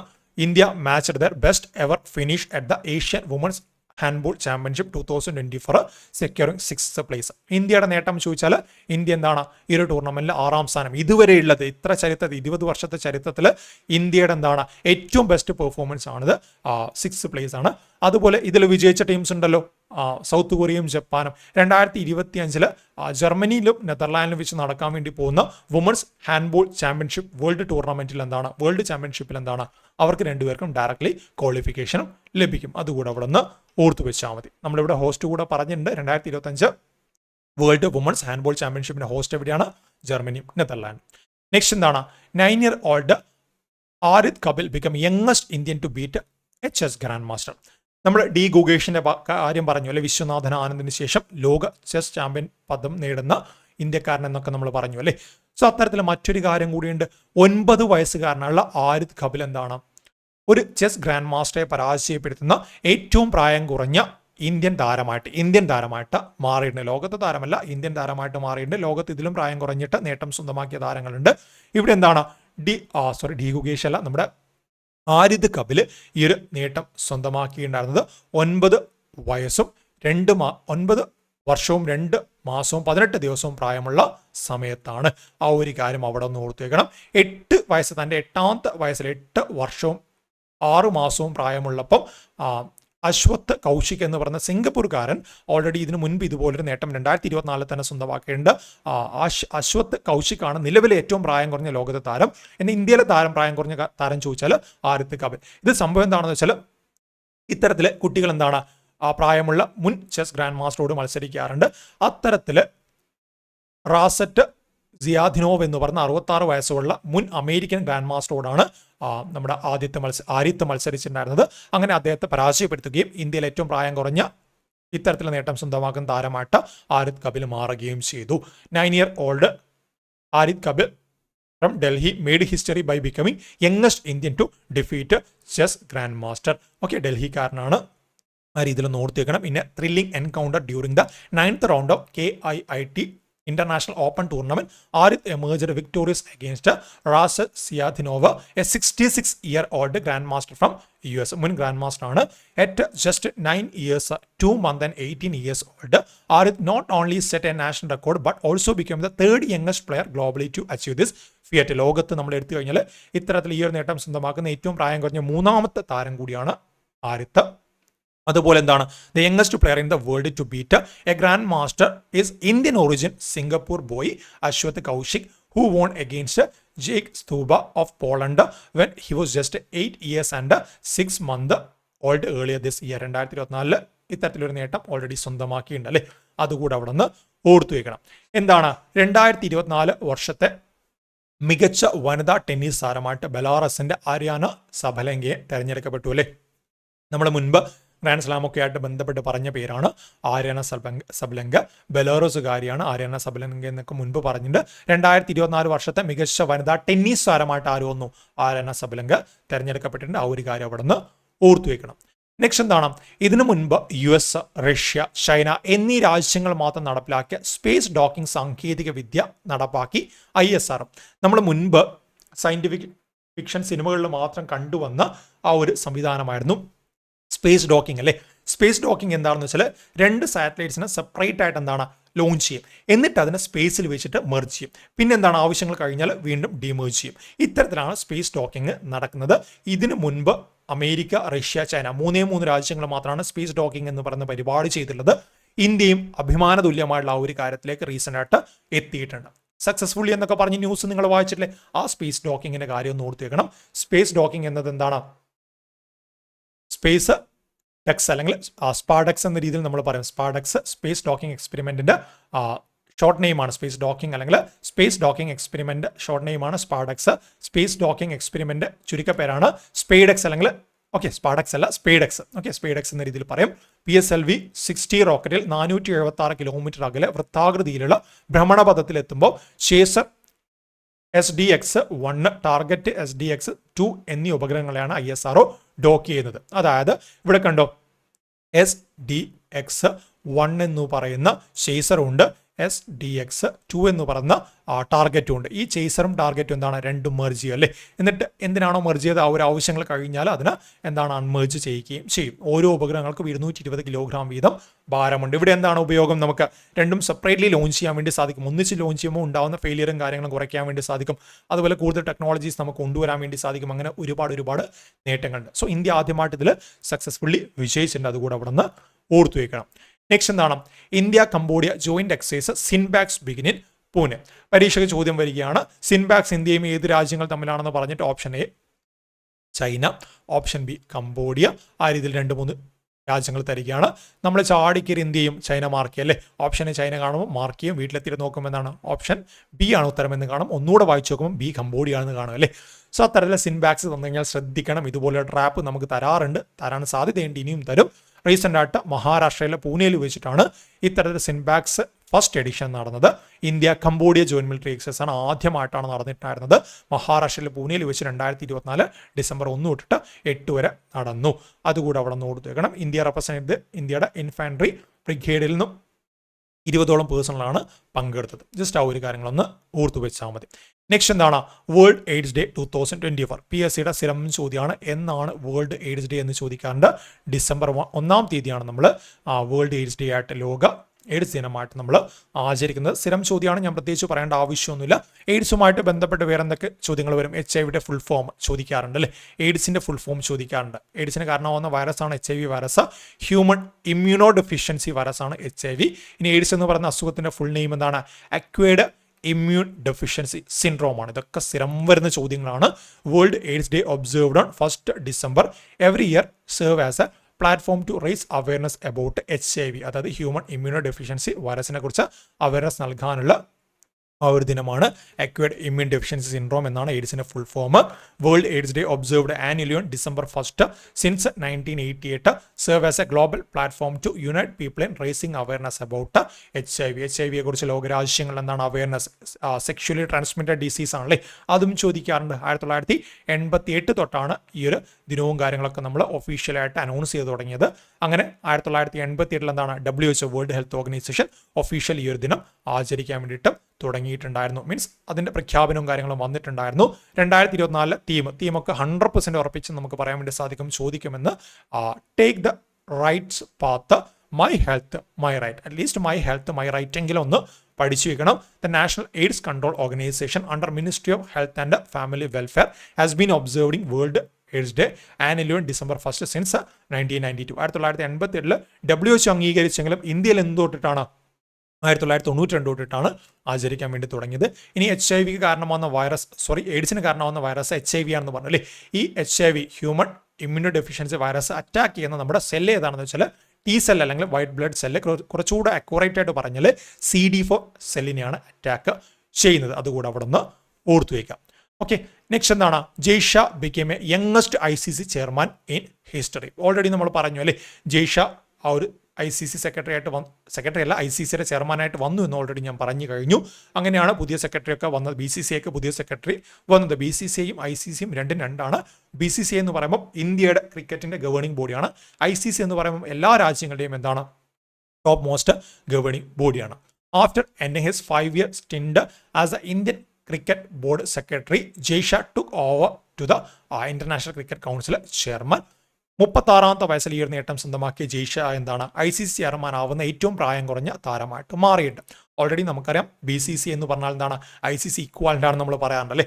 കാരണം എന്താണ് ICCക്ക് ഏറ്റവും കൂടുതൽ ധനം സമാഹരിക്കുന്ന ബോർഡ് എന്ന് പറയുന്നത് ICCയുടെ എന്താണ് പൊന്മുട്ടിയിടുന്ന താർഹാവ് എന്ന് പറയുന്നത് നമ്മുടെ board of cricket control of India ആണല്ലേ. കോടിക്കണക്കിന് രൂപയാണ് ഓരോ വർഷം BCCI മുഖേന ICCക്ക് ലഭിക്കുന്നത്. So BCCI equal to ICC എന്ന് പലപ്പോഴും പലരും തമാശയായിട്ട് പറയാറുണ്ട്. ആക്ച്വലി ഫാക്ട് അത് തന്നെയാണ്. BCCI കൊടുക്കുന്നതിൻ്റെ 7 കാലത്ത് പോലും മറ്റു ഒരു ക്രിക്കറ്റ് ബോർഡിനും സമ്പാദ്യം ICCക്ക് എത്തിക്കാൻ വേണ്ടി സാധിക്കാറുണ്ടായിരുന്നില്ല. സോ അതുകൊണ്ട് തന്നെ എന്താണ് ഓൾറെഡി ഒരുപാട് വർഷമായിട്ട് ഇന്ത്യയുടെ കൺട്രോളിൽ തന്നെയാണ് ICC വരുന്നത്. ഇതിനു മുൻപുണ്ടായിരുന്ന ഗ്രെഗ് ബാർക്ലേ ആയാലും ന്യൂസിലാൻഡുകാരനാണെങ്കിലും ഇന്ത്യയുടെ എന്താണ് സപ്പോർട്ടോടു കൂടിയാണ് അദ്ദേഹം ICCയുടെ തലപ്പത്തേക്ക് അന്ന് എത്തിയത്. At 36, Shah became the youngest and 5th Indian to reach the global sports body. ആദ്യമായിട്ടൊന്നുമല്ല ഒരു ഇന്ത്യക്കാരൻ വരുന്നത്. ലാസ്റ്റ് 10 years തന്നെ നമ്മൾ നോക്കിക്കഴിഞ്ഞാൽ എന്താണ് അല്ലെങ്കിൽ ലാസ്റ്റ് 4 ICC ചെയർമാൻ നോക്കിക്കഴിഞ്ഞാൽ N. ശ്രീനിവാസൻ 2014-15 കാലയളവിൽ, ശശാങ്ക് മനോഹർ 2015-20 കാലയളവിൽ, 2020-24 ഗ്രെഗ് ബാർക്ലേ, ഇപ്പം 25 തൊട്ടിട്ട് അങ്ങോട്ടാണ് ജയ് ഷാ അല്ലേ. സോ കഴിഞ്ഞ 4 ICC ചെയർമാനിൽ 3 എണ്ണവും ഇന്ത്യക്കാർ ആയിരുന്നു. അങ്ങനെ ടോട്ടൽ എന്താണ് 5 ഇന്ത്യക്കാർ, ഈ പറഞ്ഞ 3 കൂടാതെ 2 പേര് കൂടെ അതിന് മുൻപേ ഉണ്ട്. സോ 5 ഇന്ത്യക്കാർ ICCയുടെ തലപ്പത്തേക്ക് വന്നിട്ടുണ്ട്. ഗ്രെഗ് ബാർക്ലേ റീപ്ലേസ് ചെയ്തുകൊണ്ടാണ് ജയ് ഷാ അല്ലെങ്കിൽ അമിത്ഷായുടെ പുത്രനായിട്ടുള്ള ജയ് ഷാ വന്നത്. അതുപോലെ ലോസ് ആഞ്ചലസ് 2028 ഒളിമ്പിക് ഗെയിംസിൽ ക്രിക്കറ്റിനെ ഉൾപ്പെടുത്താനുള്ള ചർച്ചകളും പുരോഗമിച്ചുകൊണ്ടിരിക്കുകയാണ്. അതുകൂടെ ഒന്ന് ഓർത്തുവയ്ക്കണം. നെക്സ്റ്റ് എന്താണ് UNESCO declares west Bengal A top heritage tourism destination. Recent ആയിട്ട് യുനെസ്കോ എന്താണ് വെസ്റ്റ് ബംഗാൾ എന്ന് പറഞ്ഞ ഇന്ത്യൻ സംസ്ഥാനത്തെ ടോപ്പ് ഹെറിറ്റേജ് ടൂറിസം ഡെസ്റ്റിനേഷനായിട്ട് പ്രഖ്യാപിച്ചിട്ടുണ്ട്. പ്രധാനപ്പെട്ട കാരണം എന്താണെന്ന് വെച്ചാൽ വെസ്റ്റ് ബംഗാൾ ടൂറിസവുമായിട്ട് ബന്ധപ്പെട്ടിട്ട് ഒരുപാട് ആളുകൾക്ക് തൊഴിലവസരങ്ങൾ നൽകുന്നു. അതുപോലെ GDPയിൽ ടൂറിസത്തിന് നല്ല രീതിയിൽ കോൺട്രിബ്യൂഷൻ നൽകുന്നു. ടൂറിസവുമായിട്ട് ബന്ധപ്പെട്ട് ഒരുപാട് ഡെവലപ്മെന്റ് വരുന്നു എന്നതൊക്കെ ചൂണ്ടിക്കാണിച്ചിട്ടാണ് യുനെസ്കോ ഇത്തരത്തിലൊരു അംഗീകാരം നൽകിയത്. നമുക്കറിയുന്നത് പോലെ തന്നെ പ്രധാനമായിട്ട് ശാന്തിനികേതൻ, സുന്ദർബൻ, ഡാർജിലിംഗ് അങ്ങനെയുള്ള പ്രധാനപ്പെട്ട യുനെസ്കോ ഹെറിറ്റേജ് സൈറ്റ്സ് ഒക്കെ വെസ്റ്റ് ബംഗാളിലാണ് സ്ഥിതി ചെയ്യുന്നത് അല്ലേ. അതുപോലെ ദുർഗാപൂച്ച പോലെയുള്ള കാര്യങ്ങളൊക്കെ വെസ്റ്റ് ബംഗാളുമായിട്ട് ബന്ധപ്പെട്ട യുനെസ്കോ അവരുടെ ഇൻടാഞ്ചിബിൾ കൾച്ചറൽ ഹെറിറ്റേജ് ലിസ്റ്റിലേക്ക് 2021 ആഡ് ചെയ്തിട്ടുണ്ട്. അതൊക്കെ തന്നെയാണ് പ്രധാന കാരണങ്ങളായിട്ട് യുനെസ്കോ ചൂണ്ടിക്കാണിക്കുന്നത്. West Bengal chief minister Mamata Banerjee announced that UNESCO has declared the state as top destination for heritage tourism, asserting that the sector generated employment for lakhs of youth. ഒരു കാരണം അതാണ് ദുർഗാ പൂജ which was inscribed as an intangible cultural heritage in 2021 stands out as a globally significant festival. Durga പൂജ പരീക്ഷയ്ക്ക് വന്നിട്ടുണ്ട്. ദുർഗാ പൂജ ഏത് സംസ്ഥാനവുമായിട്ട് ബന്ധപ്പെട്ടിരിക്കുന്നു PSC ചോദിച്ചിട്ടുണ്ട്. West ബംഗാളാണ്. 2021 intangible ഒരു destination ഒരു രീതിയിലേക്ക് കാര്യങ്ങളിലേക്ക് ഉൾപ്പെടുത്തിയിട്ടുണ്ട്. അതുകൂടെ അവിടെ നിന്ന് ഓർത്തു വെക്കണം. ഇൻ അഡീഷൻ ശാന്തിനികേതൻ നമ്മുടെ രവീന്ദ്രനാഥ ടാഗോറുമായിട്ട് ബന്ധപ്പെട്ടല്ലേ the alma mater of Nobel laureate Rabindranath Tagore has also garnered UNESCO recognition for its contribution to educate and cultural development for the adding state's prestigious heritage portfolio. പ്രത്യേകിച്ച് ഒന്നുമില്ല. ശാന്തിനികേതൻ എന്താണ് യുനെസ്കോ വേൾഡ് ഹെറിറ്റേജ് സൈറ്റിൽ ഇടം പിടിച്ചിട്ടുണ്ട്. അതുപോലെ സുന്ദർബൻ നാഷണൽ പാർക്കും ഭാഗമാണല്ലേ. അതുപോലെ ഡാർജിലിംഗ് ഹിമാലയൻ റെയിൽവേ അല്ലെങ്കിൽ ടോയ് ട്രെയിൻ എന്നൊക്കെ അറിയപ്പെടുന്ന ഇതും എന്താണ് യുനെസ്കോ വേൾഡ് ഹെറിറ്റേജ് സൈറ്റിന്റെ ലിസ്റ്റിൽ ഇടം പിടിച്ചിട്ടുണ്ട്. അതുകൂടെ അവിടെ നിന്ന് ഓർത്തു വെക്കണം. നെക്സ്റ്റ് എന്താണ് Pamban bridge, India's first vertical lift bridge over sea. Pamban bridge നമുക്കറിയുന്ന കാര്യമാണ് അല്ലേ. 1914 തൊട്ടിട്ട് തന്നെ പാമ്പൻ ബ്രിഡ്ജുമായിട്ട് ബന്ധപ്പെട്ട കാര്യങ്ങൾ ഇവിടെയുണ്ട്. കഴിഞ്ഞ 100 വർഷമായിട്ടും പാമ്പൻ ബ്രിഡ്ജ് ഇവിടെ തന്നെയുണ്ട്. ബട്ട് ഇപ്പോൾ വന്ന മാറ്റം എന്താണ്? 100 വർഷമായല്ലോ, അതിൻ്റെതായുള്ള പഴക്കവും കാര്യങ്ങൾ ഉണ്ടാവും അല്ലേ. സോ ആ ഒരു പഴക്കങ്ങൾ മുൻകണ്ടിട്ട് പുതിയൊരു പാരലൽ ബ്രിഡ്ജ് വരികയാണ്. ഇതിൻ്റെ പ്രത്യേകത എന്താണെന്ന് വെച്ചാൽ നമുക്ക് വെർട്ടിക്കലി ലിഫ്റ്റ് ചെയ്യാൻ വേണ്ടിയിട്ട് ഈ ഒരു പാലം സാധിക്കും. അതായത് ബോട്ടും ഷിപ്പും കാര്യങ്ങളൊക്കെ കടന്നു പോയില്ലേ, അങ്ങനെ കടന്നു പോകുന്ന സമയത്ത് ഈ ഒരു ബ്രിഡ്ജ് നമുക്ക് വെർട്ടിക്കലി ഉയർത്തി കൊണ്ടുപോകാൻ വേണ്ടിയിട്ട് സാധിക്കും. ഈ ബ്രിഡ്ജ് എന്താണ് നമുക്ക് വെർട്ടിക്കലി ഈ ഒരു ബ്രിഡ്ജ് ഉയർത്തിയിട്ട് പിന്നെ എന്താണ് അതിൻ്റെ ആവശ്യത്തിനനുസരിച്ച് ഉയർത്താനും താഴ്ത്താനും വേണ്ടിയിട്ട് നമുക്ക് ഈ ഒരു ബ്രിഡ്ജ് സാധിക്കും. അതാണ് ഈ ഒരു പാമ്പൻ ബ്രിഡ്ജ്, പുതിയ പാമ്പൻ ബ്രിഡ്ജിൻ്റെ പ്രത്യേകത എന്ന രീതിയിൽ നമുക്ക് പറയാൻ വേണ്ടി സാധിക്കുന്നത്. The new Pamban Bridge is India's first vertical lift railway bridge over sea. കടലിന് മുകളിലുള്ള ഇന്ത്യയിലെ ആദ്യത്തെ വെർട്ടിക്കൽ ലിഫ്റ്റ് റെയിൽവേ ബ്രിഡ്ജാണ് ഈ പറയുന്ന പുതിയ പാമ്പൻ ബ്രിഡ്ജ്. 2.07 കിലോമീറ്റർ ആണ് ഇതിൻ്റെ ലെങ്ത്തും ചോദിക്കാറുണ്ട്. ചില മീഡിയാസ് നിങ്ങൾക്ക് 2.07 എന്നൊക്കെ കാണാം. ഞാൻ ഹിന്ദു പോലെയുള്ള മീഡിയാസാണ് നോക്കിയത്. അവിടെ 2.08 കിലോമീറ്റർ ആണ് ലെങ്ത്ത് വരുന്നത്. ഓക്കെ, കണക്ട് ചെയ്യുന്നത് മണ്ഡപം ടൗൺ തൊട്ടിട്ട് രാമേശ്വരം പാമ്പൻ ഐലൻഡ് വരെയാണ്. RVNL railway Vikas Nigam limited ആണ് ഇതുമായിട്ട് ബന്ധപ്പെട്ട പണികൾ ചെയ്യുന്നത്. 1914 തൊട്ടിട്ട് തന്നെ ഈ പറയുന്ന പാമ്പൻ ബ്രിഡ്ജ് ഉണ്ട്. പാമ്പൻ ബ്രിഡ്ജ് എന്ന് പറയുമ്പോൾ എന്താണ് ഓൾഡസ്റ്റ് ബ്രിഡ്ജ് എന്ന രീതിയിലൊക്കെ റെയിൽവേ ബ്രിഡ്ജ് എന്നൊക്കെ നമുക്ക് പറയാൻ വേണ്ടി സാധിക്കില്ല. വൺ ഓഫ് ദ ഓൾഡസ്റ്റ് എന്നൊക്കെ നമുക്ക് പറയാൻ വേണ്ടി സാധിക്കും. ബട്ട് വെർട്ടിക്കൽ ലിഫ്റ്റ് ഫെസിലിറ്റി വന്നതോടുകൂടി ഇത്തരത്തിലുള്ള നേട്ടം സ്വന്തമാക്കുന്ന ആദ്യത്തെ റെയിൽവേ ബ്രിഡ്ജ് ഓവർ സീ ആയിട്ട് മാറിയിട്ടുണ്ട്. അതുകൂടെ അവിടെ നിന്ന് ഓർത്തു വെക്കണം. നെക്സ്റ്റ് എന്താണ് 2024 സയ്യിദ് മോദി ഇന്റർനാഷണൽ. സയ്യിദ് മോദി എന്നൊക്കെ കാണുമ്പം ക്രിക്കറ്റ് ആണെന്ന് വിചാരിക്കരുത്, അത് വേറെയുണ്ട്. സയ്യിദ് മോദി ഇന്റർനാഷണൽ ടൂർണമെന്റ് എന്ന് പറയുന്നത് ബാഡ്മിന്റണുമായിട്ട് ബന്ധപ്പെട്ട ഒരു ടൂർണമെന്റ് ആണ്. 2024 എഡിഷനിൽ 4 ഇന്ത്യക്കാർ ഇതിൽ നേട്ടം സ്വന്തമാക്കിയിട്ടുണ്ട്. ആ 4 പേരുകൾ നമുക്ക് പഠിക്കാനായിട്ടുണ്ട്. 2024 Syed Modi International officially known as Syed Modi International 2024 badminton tournament ആണല്ലേ. എവിടെ വെച്ച് നടന്നു? ഇന്ത്യയിൽ വെച്ച്. ഇന്ത്യയിലെ ലക്നൌവിലെ ബാബു ബനാറസി ദാസ് ഇൻഡോർ സ്റ്റേഡിയത്തിൽ വെച്ച് നടന്നു. Okay, Babu Banarasi Das indoor stadium ലക്നൌവിൽ വെച്ചിട്ടായിരുന്നു ഈ ഒരു ടൂർണമെന്റ് നടന്നത്. Indian shuttler PV Sindhu won her first BWF world tournament title since July 2022 in the women single final. PV സിന്ധുവിന് 2022 തൊട്ടിട്ട് കാര്യമായുള്ള നേട്ടങ്ങളൊന്നും ഉണ്ടാക്കാൻ പറ്റിയിട്ടില്ല. പാരീസ് ഒളിമ്പിക്സിലായാലും നേട്ടങ്ങൾ സ്വന്തമാക്കാൻ വേണ്ടി പറ്റിയില്ല. അങ്ങനെ കഴിഞ്ഞ 2 വർഷങ്ങൾ ഗ്യാപ്പിന് ശേഷം PV സിന്ധു ശക്തമായിട്ട് തിരിച്ചു വന്നു. സിംഗിൾസിൽ വുമൺ സിംഗിൾസിൽ എന്താണ് PV സിന്ധു നേട്ടം സ്വന്തമാക്കിയ സമയത്ത് 2024 പാരീസ് ഒളിമ്പിക്സിൽ സെമി ഫൈനലിസ്റ്റ് ആയിട്ടുള്ള ലക്ഷ്യ സെൻ എന്താണ് മെൻസ് സിംഗിൾസിലും വിജയികളായി. ഇനി വുമൺസ് ഡബിൾസിൽ എന്താണ് വുമൺസ് ഡബിൾസിൽ ഗായത്രി ഗോപിചന്ദും ട്രീസ ജോളിയും സ്വന്തമാക്കി അല്ലേ. സോ 4 പേരുകൾ പഠിച്ചു വെക്കണം. Syed Modi international men's singles ചോദിച്ചു കഴിഞ്ഞാൽ ലക്ഷ്യ സെൻ, വുമൺ സിംഗിൾസ് ചോദിച്ചു കഴിഞ്ഞാൽ PV സിന്ധു, ഇനി വുമൺസ് ഡബിൾസ് ചോദിച്ചു കഴിഞ്ഞാൽ ഗായത്രി ഗോപിചന്ദും ട്രീസ ജോളിയും. ഈ 4 പേര് അവിടെ പഠിച്ചു വെച്ചാൽ മതി. ഓക്കെ, നെക്സ്റ്റ് എന്താണ് Harimau Shakti 2024 India Malaysia military drill begins. Harimau Shakti joint military exercise അല്ലേ. ഇന്ത്യയും ഏത് രാജ്യവുമാണെന്ന രീതിയിൽ ചോദ്യം വരാൻ സാധ്യതയുണ്ട്. ഇന്ത്യയും മലേഷ്യയുമായുള്ള ജോയിന്റ് മിലിറ്ററി എക്സൈസ് ആണ്. ആ രീതിയിലാണ് ചോദ്യം വരിക. The 4th edition of India Malaysia joint military excise ആണ് ഹരിമശക്തി. അത് 2024 ഡിസംബർ 2-ാം തീയതി മലേഷ്യയിൽ വെച്ചിട്ട് നടന്നു. അതാണ് പ്രധാനമായിട്ടും നമുക്ക് പഠിക്കാനുള്ളത്. ഓൾട്ടർനേറ്റീവ്ലി ഇന്ത്യയിൽ മലേഷ്യയിൽ വെച്ചിട്ടാണ് നടക്കുന്നത്. 2024 എഡിഷൻ മലേഷ്യയിൽ വെച്ച് നടന്നപ്പോൾ 2023 എഡിഷൻ എന്താണ് മേഘാലയയിലെ ഉംറോയിൽ വെച്ചിട്ടായിരുന്നു നടന്നത്. ഇനി 2024 എഡിഷനിൽ ഇന്ത്യ റെപ്രസെന്റ് 123 ആളുകൾ റോയൽ മഹർ റെജിമെന്റിന് 78 പേഴ്സണലും മലേഷ്യ റെപ്രസെന്റ് 123 ആളുകൾ റോയൽ മലേഷ്യൻ റെജിമെന്റിനും പങ്കെടുത്തിട്ടുണ്ടായിരുന്നു. അതുകൂടെ അവിടെ നിന്ന് ഓർത്തു വയ്ക്കണം. നെക്സ്റ്റ് എന്താണ് 57th tiger reserve Ratapani tiger reserve in Madhya Pradesh. നമ്മുടെ PSC എന്താണ് എടുത്ത് ചോദിക്കുക? രത്തപാണി ടൈഗർ റിസർവ് ഏത് ഇന്ത്യൻ സംസ്ഥാനത്താണെന്ന് ചോദ്യം വരും അല്ലേ. എങ്ങനെയാണ് ചോദ്യം വന്നത്? റീസെന്റ് ആയിട്ട് ഇന്ത്യയിലെ 57ാമത്തെ ടൈഗർ റിസർവ് ആയിട്ട് രത്തപാണി ടൈഗർ റിസർവ് മാറിയിട്ടുണ്ട്. അതുപോലെ മധ്യപ്രദേശിലെ 8ാമത്തെ ടൈഗർ റിസർവ് ആയിട്ടും രത്തപാണി മാറിയിട്ടുണ്ട്. സോ ആ രീതിയിൽ ചോദ്യങ്ങൾ വരാം. രത്തപാണി ടൈഗർ റിസർവ് ഏത് ഇന്ത്യൻ സംസ്ഥാനത്താണെന്ന് ചോദിച്ചാൽ നമ്മൾ എന്ത് പറയും? മധ്യപ്രദേശ്. എങ്ങനെ ചോദ്യം വന്നു? കറണ്ട് അഫെയറിൽ 57ാമത്തെ ടൈഗർ റിസർവ് ആയിട്ട് പ്രഖ്യാപിച്ചിട്ടുണ്ടായിരുന്നു അല്ലേ. India got its 57th tiger reserve in the Ratapani wildlife sanctuary of Madhya Pradesh following in principal approval from union ministry of environment forest and climate change. ആരാണ് union minister responsible for environment forest and climate change? Bhupender Yadav ആണല്ലേ. അതൊക്കെ ഒന്ന് പഠിച്ചു വെക്കണം. മധ്യപ്രദേശിന് നമുക്കറിയാം tiger state of India എന്ന പേരിൽ അറിയപ്പെടുന്നുണ്ട്. ഓൾറെഡി അവിടെ എന്താണ് 7 ടൈഗർ റിസർവ്സ് ഉണ്ട്. 8ാമത്തെ ടൈഗർ റിസർവ് ആയിട്ടാണ് നമ്മുടെ രത്തപാണി ടൈഗർ റിസർവ് വന്നത്. ഓക്കെ, ഏതൊക്കെയാണ് ഓൾറെഡി ഉള്ളത്? കൻഹ നാഷണൽ പാർക്ക് പരീക്ഷയ്ക്ക് വന്നിട്ടുണ്ട്. അതുപോലെ ബാന്ധവഗർ നാഷണൽ പാർക്ക് ഉണ്ട്. ബോറി വൈൽഡ് ലൈഫ് സാങ്ച്വറി ഉണ്ട്, അതും പരീക്ഷയ്ക്ക് വന്നിട്ടുണ്ട്. പെഞ്ച് അതും പരീക്ഷയ്ക്ക് വന്നിട്ടുണ്ട്. സഞ്ജയ് ധൂബ്രി അതും പരീക്ഷയ്ക്ക് വന്നിട്ടുണ്ട്. പന്ന സ്ഥിരമായിട്ട് ഡയമണ്ട് മൈനുമായിട്ട് ബന്ധപ്പെട്ട് ചോദ്യങ്ങൾ വരാനുണ്ട്.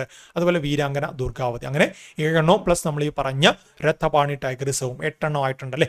അതുകൂടെ അവിടെ നിന്ന് ഓർത്തു വെക്കണം. India constitute over 70% of the global wild tiger population. ലോകത്ത് വൈൽഡ് ടൈഗർ പോപ്പുലേഷന്റെ 70% നമ്മുടെ സ്വന്തം ഇന്ത്യയിലാണ്. As of now India's 57 tiger reserve cover 82,000 square kilometer, about 2.3% of the geographical area. ചോദ്യം വരാം, ഇന്ത്യയുടെ ജിയോഗ്രഫിക്കൽ ഏരിയയുടെ എത്ര ശതമാനമാണ് ടൈഗർ റിസർവ് എന്ന് ചോദിച്ചാൽ 2.3%.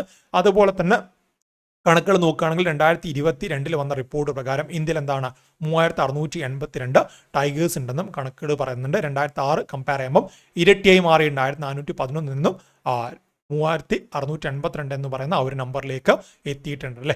അതുകൂടെ ഒന്ന് ഓർത്തേക്കണം. നമ്മുടെ ഇന്ത്യ പ്രൊജക്ട് ടൈഗർ ലോഞ്ച് ചെയ്ത വർഷം PSC ചോദ്യമാണ് 1973 ആണ്. നെക്സ്റ്റ് എന്താണ് വേൾഡ് സോയിൽ ഡേ 2024. പരീക്ഷയ്ക്ക് ചോദ്യം വരാറുണ്ട്, എന്നാണ് വേൾഡ് സോയിൽ ഡേ എന്ന രീതിയിൽ ചോദ്യം വരാറുണ്ട്. ഡിസംബർ 5-ാം തീയതിയാണ് നമ്മൾ വേൾഡ് സോയിൽ ഡേ ആയിട്ട് ആചരിക്കുന്നത് അല്ലേ. വേൾഡ് സോയിൽ ഡേ ഡിസംബർ 5-ാം തീയതിയാണ്. അതിന് തീം ചോദിക്കാറുണ്ട്, caring for soils measure monitor and manage എന്നാണ്. Caring for soil measure monitor manage എന്നതാണ് തീം വരുന്നത്. World soil day is held annually on 5th December, focusing on healthy soil and advocating for the sustainable management of soil resources. നമുക്ക് പഠിക്കാനുള്ള കാര്യം എന്താണ്? Date പഠിക്കണം, theme പഠിക്കണം, അതുപോലെ ആ ഒരു ഹിസ്റ്ററി പഠിക്കണം. The concept of world soil day was introduced by the international union of soil science in 2002. 2002 international union soil science ആണ് ഈ ഒരു ദിനം ആദ്യമായിട്ട് കൊണ്ടുവരുന്നത്. എന്നിട്ട് UN ജനറൽ അസംബ്ലി അറിയിക്കുകയും 2013 എന്താണ് UN ജനറൽ അസംബ്ലി ഇതിന് ഒഫീഷ്യലി അംഗീകാരം നൽകുകയും അങ്ങനെ ലോകത്ത് ആദ്യമായിട്ട് ഒരു വേൾഡ് സോയിൽ ഡേ 2014 ഡിസംബർ 5-ന് ആചരിക്കുകയും ചെയ്തു അല്ലേ. കൺസെപ്റ്റ് ആരാണ് കൊണ്ടുവന്നത്? 2002 international union of soil sciences ആണ്. അതുപോലെ ഇതിന്റെ പിന്നിലുള്ള മറ്റൊരു ചരിത്രം പറഞ്ഞു കഴിഞ്ഞാൽ തായ്ലാൻഡിന്റെ മുൻ കിങ് ആയുള്ള കിങ് ഭൂമിബോലിന്റെ ആ ഒരു ഓർമ്മയ്ക്കായിട്ടാണ് ഈ ഒരു ദിനം നമ്മൾ ആചരിക്കുന്നത്. 5th December marks the birth anniversary of the late king Bhumibol Adulyadej Thailand key supporter of this initiative. ആ രീതിയിൽ അദ്ദേഹത്തിന്റെ ഓർമ്മയ്ക്കായിട്ട് കൂടിയാണ് ഈ ഒരു ദിനം നമ്മൾ ആചരിക്കുന്നത്. നെക്സ്റ്റ് എന്താണ്? FIFA world cup host unveiled for 2034. 2026 നമ്മൾ ഓൾറെഡി പറഞ്ഞു കഴിഞ്ഞു അല്ലേ. 2026 കാനഡ, മെക്സിക്കോ, US ആണെന്ന് കഴിഞ്ഞ ക്ലാസ്സിൽ നമ്മൾ പറഞ്ഞിട്ടുണ്ട്. അവിടെ തന്നെ ഞാൻ പറഞ്ഞിട്ടുണ്ടായിരുന്നു 2030 34 പ്രഖ്യാപിച്ചു എന്ന് ഞാൻ പറഞ്ഞിട്ടുണ്ടായിരുന്നു. സോ 2030 34 വെന്യൂസ് നമുക്കറിയണം. ആദ്യമായിട്ടാണ് 3 ഡിഫറെൻറ്റ് കൺട്രീസ്, അതായത് 2 different continent, 3 different countries 2026 but അതെല്ലാം ഒരേ കോണ്ടിനെൻ്റ് ആണല്ലേ, Canada, Mexico, US. But 2 different കോണ്ടിനെൻറ്റിൽ നിന്നും 2 വ്യത്യസ്ത വൻകരയിൽ നിന്നും 3 രാജ്യങ്ങൾ തിരഞ്ഞെടുക്കുന്നത് ആദ്യമായിട്ടാണ്. അത് 2030 Morocco, Portugal, Spain. FIFA has officially announced the host for the 2030 and 2034 men's football world cups. For the first time, 3 countries from 2 continents will host the competition with Morocco, Portugal and Spain as host nation. Additionally എന്താണ്? Argentina, Paraguay, Uruguay കൂടെ additional host ആയിട്ട് പ്രഖ്യാപിച്ചിട്ടുണ്ട്. 100th anniversary of FIFA world cup കൂടെ നടക്കുന്നുണ്ട്. Okay, ആ രീതി കൂടെ ഒന്ന് ഓർത്തു വെക്കണം. 1930 ആദ്യമായിട്ട് ഫിഫ വേൾഡ് കപ്പ് നടന്നത്. അന്ന് പരാഗ്വേയിൽ വെച്ചിട്ടായിരുന്നു നടന്നിട്ടുണ്ടായിരുന്നത്. സോ അതിന്റെ 100th ആനിവേഴ്സറി കൂടിയാണ് വരാൻ വേണ്ടി പോകുന്നത് 2030. ഇനി 2034 ചോദിച്ചാൽ എന്താണ്? സൗദി അറേബ്യയിലാണ്, KSA കിങ്ഡം ഓഫ് സൗദി അറേബ്യയിൽ വെച്ചിട്ടാണ് നടക്കുന്നത്. ഇത്തരത്തിൽ ഫിഫ വേൾഡ് കപ്പ് നടക്കുന്ന 3ാമത്തെ ഏഷ്യൻ രാജ്യമായിട്ട് കൂടെ നമുക്ക് പറയാം. 2002 കൊറിയ, ജപ്പാൻ, 2022 ഖത്തർ, 2034 എന്താണ് ഈ പറയുന്ന സൗദി അറേബ്യ അല്ലേ. അതുകൂടെ അവിടെ നിന്ന് ഓർത്തു വെക്കണം. അപ്പോൾ the selection Canada, Mexico, US bid for the 2026 FIFA world Cup. The tournament will be the first to be hosted by more than 2 countries. അത് നമ്മൾ ഓൾറെഡി കഴിഞ്ഞ ക്ലാസ്സിൽ പറഞ്ഞിട്ടുണ്ട്. നെക്സ്റ്റ് എന്താണ്? Trump named Times person of the year. Donald Trump എന്താണ് Times മാഗസീൻ്റെ person of the year ആയിട്ട് പ്രഖ്യാപിച്ചു അല്ലേ. PSC ചോദിക്കാറുണ്ട് ആരാണ് പേഴ്സൺ ഓഫ് ദി ഇയർ എന്ന് ചോദിക്കാറുണ്ട്. ടൈം മാഗസീൻ തിരഞ്ഞെടുത്ത് അവർക്ക് ഇഷ്ടമുള്ള ഒരാൾ എന്താണ് അവരുടെ മാഗസീൻ്റെ കവർ ഫീച്ചറായിട്ട് കൊണ്ടുവരും മാത്രമേ ഉള്ളൂ. അത്തരത്തിൽ ടൈം മാഗസീൻ എന്താണ് ഡൊണാൾഡ് ട്രംപിന് പേഴ്സൺ ഓഫ് ദി ഇയർ ആയിട്ട് പ്രഖ്യാപിച്ചു. This is for the second time previously won the honor after winning presidential election in 2016. 2016 presidential election വിജയിച്ച സമയത്ത് അന്നും എന്താണ് ടൈം മാഗസീൻ്റെ ആ ഒരു കവർ മോഡലായിട്ട് മാറിയിട്ടുണ്ട്. 2024 കാര്യമൊക്കെ ഓൾറെഡി നമ്മൾ പറഞ്ഞിട്ടുണ്ടല്ലേ. അതൊക്കെ ജസ്റ്റ് അവിടെ ഓർത്ത് വെച്ചാൽ മതി. ഞാൻ ആഡ് ചെയ്തിട്ട് ഒന്നുകൂടെ കൊടുത്തിട്ടുണ്ട്. 2023 ടൈം മാഗസീൻ്റെ ഇതേ രീതിയിൽ വന്ന പേഴ്സൺ ഓഫ് ദി ഇയർ ആരായിരുന്നു? ടൈലർ സ്വിഫ്റ്റ് ആയിരുന്നു. ടൈലർ സ്വിഫ്റ്റിൻ്റെ പേര് അവിടെ ഒന്ന് ഓർത്തു വെക്കണം. നെക്സ്റ്റ് എന്താണ്? Indian film the Kumbaya story wins TVE global sustainability film award. സുസ്ഥിര വികസനവുമായിട്ട് ബന്ധപ്പെട്ടിട്ട് ലോകത്ത് എന്താണ് സിനിമകൾ, നല്ല രീതിയിലുള്ള സിനിമകൾ വരുമ്പം അവാർഡ് നൽകാറുണ്ട് അല്ലേ. അത്തരത്തിലൊരു സിനിമയാണ് ദ കുംബയ സ്റ്റോറി എന്ന് പറഞ്ഞ സിനിമ. റീസെൻ്റ് ആയിട്ട് നടന്ന ലണ്ടനിലെ ബാഫ്ത വെന്യൂയിൽ വെച്ച് നടന്ന 13ാമത്തെ TVE ഗ്ലോബൽ സസ്റ്റൈനബിലിറ്റി ഫിലിം അവാർഡിൽ ഈ പറഞ്ഞ കുംബയ സ്റ്റോറി എന്ന് പറഞ്ഞ സിനിമയ്ക്ക് എന്താണ് അവാർഡ് ലഭിച്ചു അല്ലേ. ഗ്ലോബൽ സസ്റ്റൈനബിലിറ്റി ഫിലിം അവാർഡ് ലഭിച്ചു. Indian film the Kumbaya story has bagged trophy at the 13th TVE global sustainability film award. BAFTA venue ലണ്ടനിൽ വെച്ചിട്ടാണ് ഈ ഒരു അവാർഡ് നൽകിയത്. The Kumbaya story narrates the inspiring journey of resilient women who have transformed their lives through the art of weaving culminating in the establishment of Kumbaya producing company. അതായത് നെയ്ത്തിലൂടെ എന്താണ് കുംബയ producer company എന്ന് പറയുന്ന വളരെ famous ഉള്ള കമ്പനിയിലെ കാര്യങ്ങൾ മാറി. അതാണ് ദ കുംബയ സ്റ്റോറിയുടെ ആ ഒരു പ്ലോട്ട് വരുന്നത്. നെക്സ്റ്റ് എന്താണ്? Emmanuel Macron names Francois Bayrou as the new prime minister of France. ഫ്രാൻസിന്റെ പ്രൈം മിനിസ്റ്റർ എന്ന രീതിയിൽ നിങ്ങൾ 2024 തന്നെ കേട്ടൊരു പേരായിരിക്കും മൈക്കൽ ബാർണിയർ. ആ മൈക്കൽ ബാർണിയറുടെ ഗവൺമെന്റ് ആക്ച്വലി മൈനോറിറ്റി ഗവൺമെന്റ് ആയിരുന്നു. അതുമാത്രമല്ല, അവർ കൊണ്ടുവന്ന ബഡ്ജറ്റുമായിട്ട് ബന്ധപ്പെട്ട പല കാര്യങ്ങളും എന്താണ് ഫ്രാൻസ് എന്ന് പറയുന്ന രാജ്യത്തെ ഫിനാൻഷ്യൽ ഇൻസ്റ്റെബിലിറ്റിയിലേക്ക് നയിക്കുകയും അങ്ങനെ രാജിവെക്കാൻ വേണ്ടിയിട്ട് മൈക്കൽ ബാർണിയർ നിർബന്ധിതനാകുകയും അങ്ങനെ രാജിവെച്ച പശ്ചാത്തലത്തിലാണ് ഫ്രാങ്കോയിസ് ബൈറോ എന്താണ് ഫ്രാൻസിന്റെ പുതിയ പ്രൈം മിനിസ്റ്റർ ആയിട്ട് വന്നത്. ഓക്കെ, ഇമ്മാനുവൽ മാക്രോൺ ഇത് ഒഫീഷ്യൽ അംഗീകരിച്ചിട്ടുണ്ട്. France president Emmanuel Macron named Francois Bayrou as a centrist ally as prime minister of the country. Macron confirmed he would remain in office until his term ends 2027 after no conference vote over budget dispute left France without a functioning government. ഈ പറഞ്ഞ അവിശ്വാസ പ്രമേയം വരികയും അവിടെ ഉണ്ടായിരുന്ന Michael ബാർണിയർ government പുറത്താവുകയും ചെയ്ത സമയത്ത് Macron പറഞ്ഞു താൻ 2027 വരെ എന്തായാലും ഉണ്ടാവും എന്ന് പറഞ്ഞു അല്ലേ. അങ്ങനെ മൈക്കൽ ബാർണിയർ ഗവൺമെന്റ് പുറത്തായ സമയത്താണ് ഫ്രാങ്കോയിസ് ബൈറോ ഇത്തരത്തിൽ അധികാരത്തിലേക്ക് വന്നത്. The appointment follows a vote of no confidence that ousted Michel Barnier minority government leaving France in political instability, rising borrowing cost and the European leadership vacuum. അത്തരത്തിൽ ഒരുപാട് പ്രശ്നങ്ങൾ ഉണ്ടായിരുന്നു. Next എന്താണ്? Google appoints Preeti Lobana as India head. പരീക്ഷയിൽ ചോദിക്കാറുണ്ട് Google India head ആരായിരുന്നു എന്നൊക്കെ ഒരു മാർക്കിന് ചോദ്യം വരാറുണ്ട് അല്ലേ. ഓൾറെഡി ഉണ്ടായിരുന്ന ഗൂഗിൾ ഇന്ത്യ ഹെഡ് സഞ്ജയ് ഗുപ്തയാണ്. സഞ്ജയ് ഗുപ്ത 2024 വിരമിച്ചതിന് ശേഷം അല്ലെങ്കിൽ അദ്ദേഹം സ്ഥാനം ഒഴിഞ്ഞതിന് ശേഷം അല്ലെങ്കിൽ അദ്ദേഹം എന്താണ് വിരമിച്ചല്ല, അദ്ദേഹം ഏഷ്യ പസഫിക് റീജിയന്റെ പ്രസിഡന്റായിട്ട് മാറിയ സമയത്ത് ഇവിടെ ഇന്ത്യ ഹെഡ് സ്ഥാനം രാജിവെച്ചു. അങ്ങനെ റോമാദത്ത ശോഭയെ കുറച്ച് കാലമായിട്ട് ഗൂഗിൾ ഇന്ത്യ ഹെഡായിട്ട് ഇന്ററിം ഹെഡായിട്ടുണ്ടായിരുന്നു. ആ ഇന്ററിം ഹെഡിനെ മാറ്റിയിട്ട് ഒഫീഷ്യലി പെർമനന്റ് ഹെഡായിട്ട് പ്രീതി ലോബാനെ നിയമിച്ചു. ഓൾറെഡി മെറ്റയുടെ തലപ്പത്തും എന്താണ് ഇത്തരത്തിലൊരു വനിതയാണല്ലേ. അങ്ങനെ മെറ്റയുടെയും ഗൂഗിൾ ഇന്ത്യയുടെയും തലപ്പത്ത് വനിതകളെ കൊണ്ടുവന്ന് വുമൺ എംപവർമെന്റ് എന്ന് പറയുന്ന കൺസെപ്റ്റ് ഗൂഗിൾ എന്താണ് ഒന്നുകൂടെ ശക്തിപ്പെടുത്തുകയാണ്. Google announced its a new country manager and vice president for India appoint Preeti Lobana. Okay, അതുകൂടെ അവിടെ നിന്ന് ഓർത്തു വെച്ചാൽ മതി. നെക്സ്റ്റ് എന്താണ്? Mumbai clinches Syed Mushtaq Ali trophy 2024. 2024 Syed Mushtaq Ali trophy. ഞാൻ നേരത്തെ സയ്യിദ് മോദി ടൂർണമെന്റ് പറയുമ്പോൾ അത് ബാഡ്മിന്റൺ ആണെന്ന് എടുത്തു പറഞ്ഞു അല്ലേ. ഇവിടെ വേറെ എന്തുണ്ട്? SMAT സയ്യിദ് മുസ്താഖ് അലി ട്രോഫി എന്ന് പറയും. സയ്യിദ് മുസ്താഖ് അലി എന്ന് പറയുന്ന സയ്യിദ് മുസ്താഖ് അലി എന്ന് പറയുന്ന വളരെ ഫേമസ് ആയിട്ടുള്ള മുൻ ഇന്ത്യൻ ക്രിക്കറ്ററുടെ ഓർമ്മയ്ക്കായിട്ടാണ് ഈ ഒരു ടൂർണമെന്റ് നടത്തുന്നത്. മുംബൈ 2024 എന്താണ് സയ്യിദ് മുസ്താഖ് അലി ട്രോഫി വിജയിച്ചു. Mumbai won the 2024 Syed Mushtaq Ali trophy by defeating Madhya Pradesh. Final നടന്നത് ഡിസംബർ 15 M ചിന്നസ്വാമി സ്റ്റേഡിയം ബംഗളൂരുവിൽ വെച്ചിട്ടാണ്. മുംബൈയുടെ രണ്ടാമത്തെ ടൈറ്റിലാണ്. 2022 അവസാനമായിട്ട് മുംബൈ ടൈറ്റിൽ സ്വന്തമാക്കിയത്. ഇതൊരു 2020 ടൂർണമെന്റ് ആണ്. BCCI ആണ് ഇതിനെ കൺട്രോൾ ചെയ്യുന്നത്. മോസ്റ്റ് സക്സസ്ഫുൾ ടീം ചോദിച്ചാൽ തമിഴ്നാടുവാണ്. ഇതുവരെ 3 ടൈറ്റിൽസ് തമിഴ്നാടു സ്വന്തമാക്കിയിട്ടുണ്ട്. നെക്സ്റ്റ് എന്താണ്? പത്മഭൂഷൺ ഉസ്താദ് Zakir Hussain passes away at 73. വളരെ പ്രധാനപ്പെട്ട കറണ്ട് അഫെയർ ആണ്. ഉസ്താദ് സാക്കിർ ഹുസൈൻ ഏത് വാദ്യോപകരണമായിട്ട് ബന്ധപ്പെട്ടിരിക്കുന്നു എന്ന് ചോദ്യം വരും.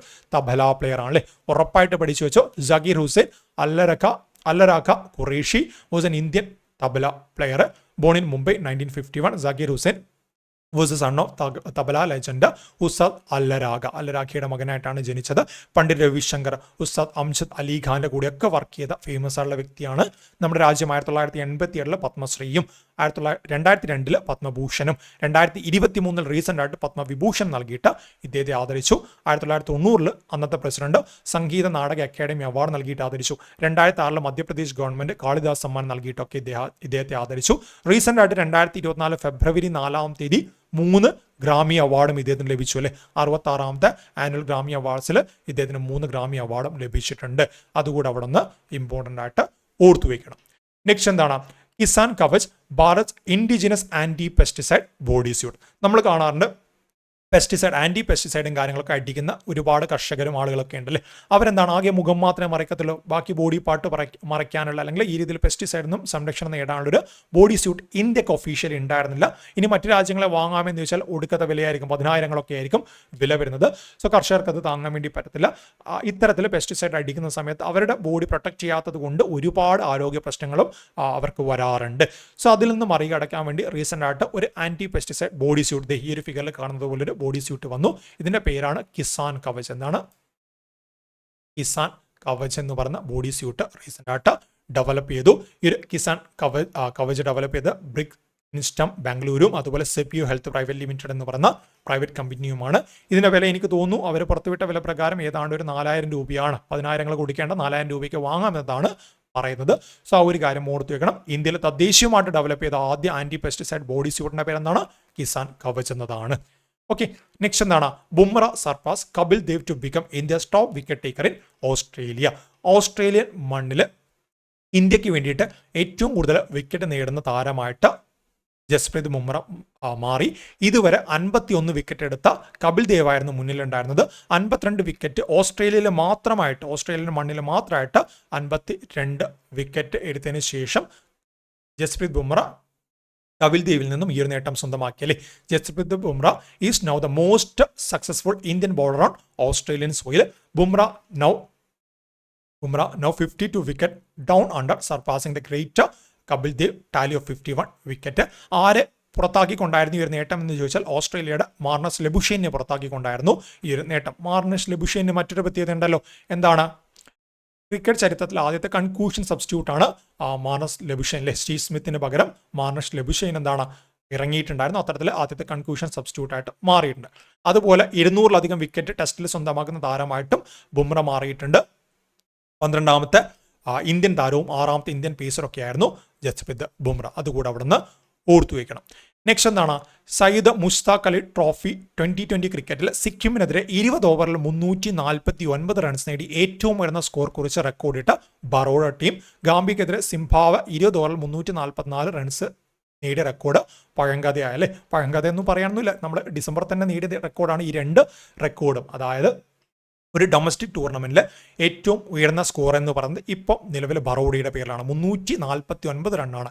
50 ഓവറിൽ പോലും 349 എന്ന് പറയുന്നത് ഡിഫിക്കൽട്ടായിട്ട് മാറുന്ന കാലയളവിൽ 20 ഓവറിൽ 349 റൺ അടിച്ചു അല്ലേ. സോ സയ്യിദ് മുസ്താഖ് അലി ടൂർണമെന്റിൽ സിക്കിമിനെതിരായിട്ട് ബറോഡയാണ് ഒരു നേട്ടം സ്വന്തമാക്കിയത്.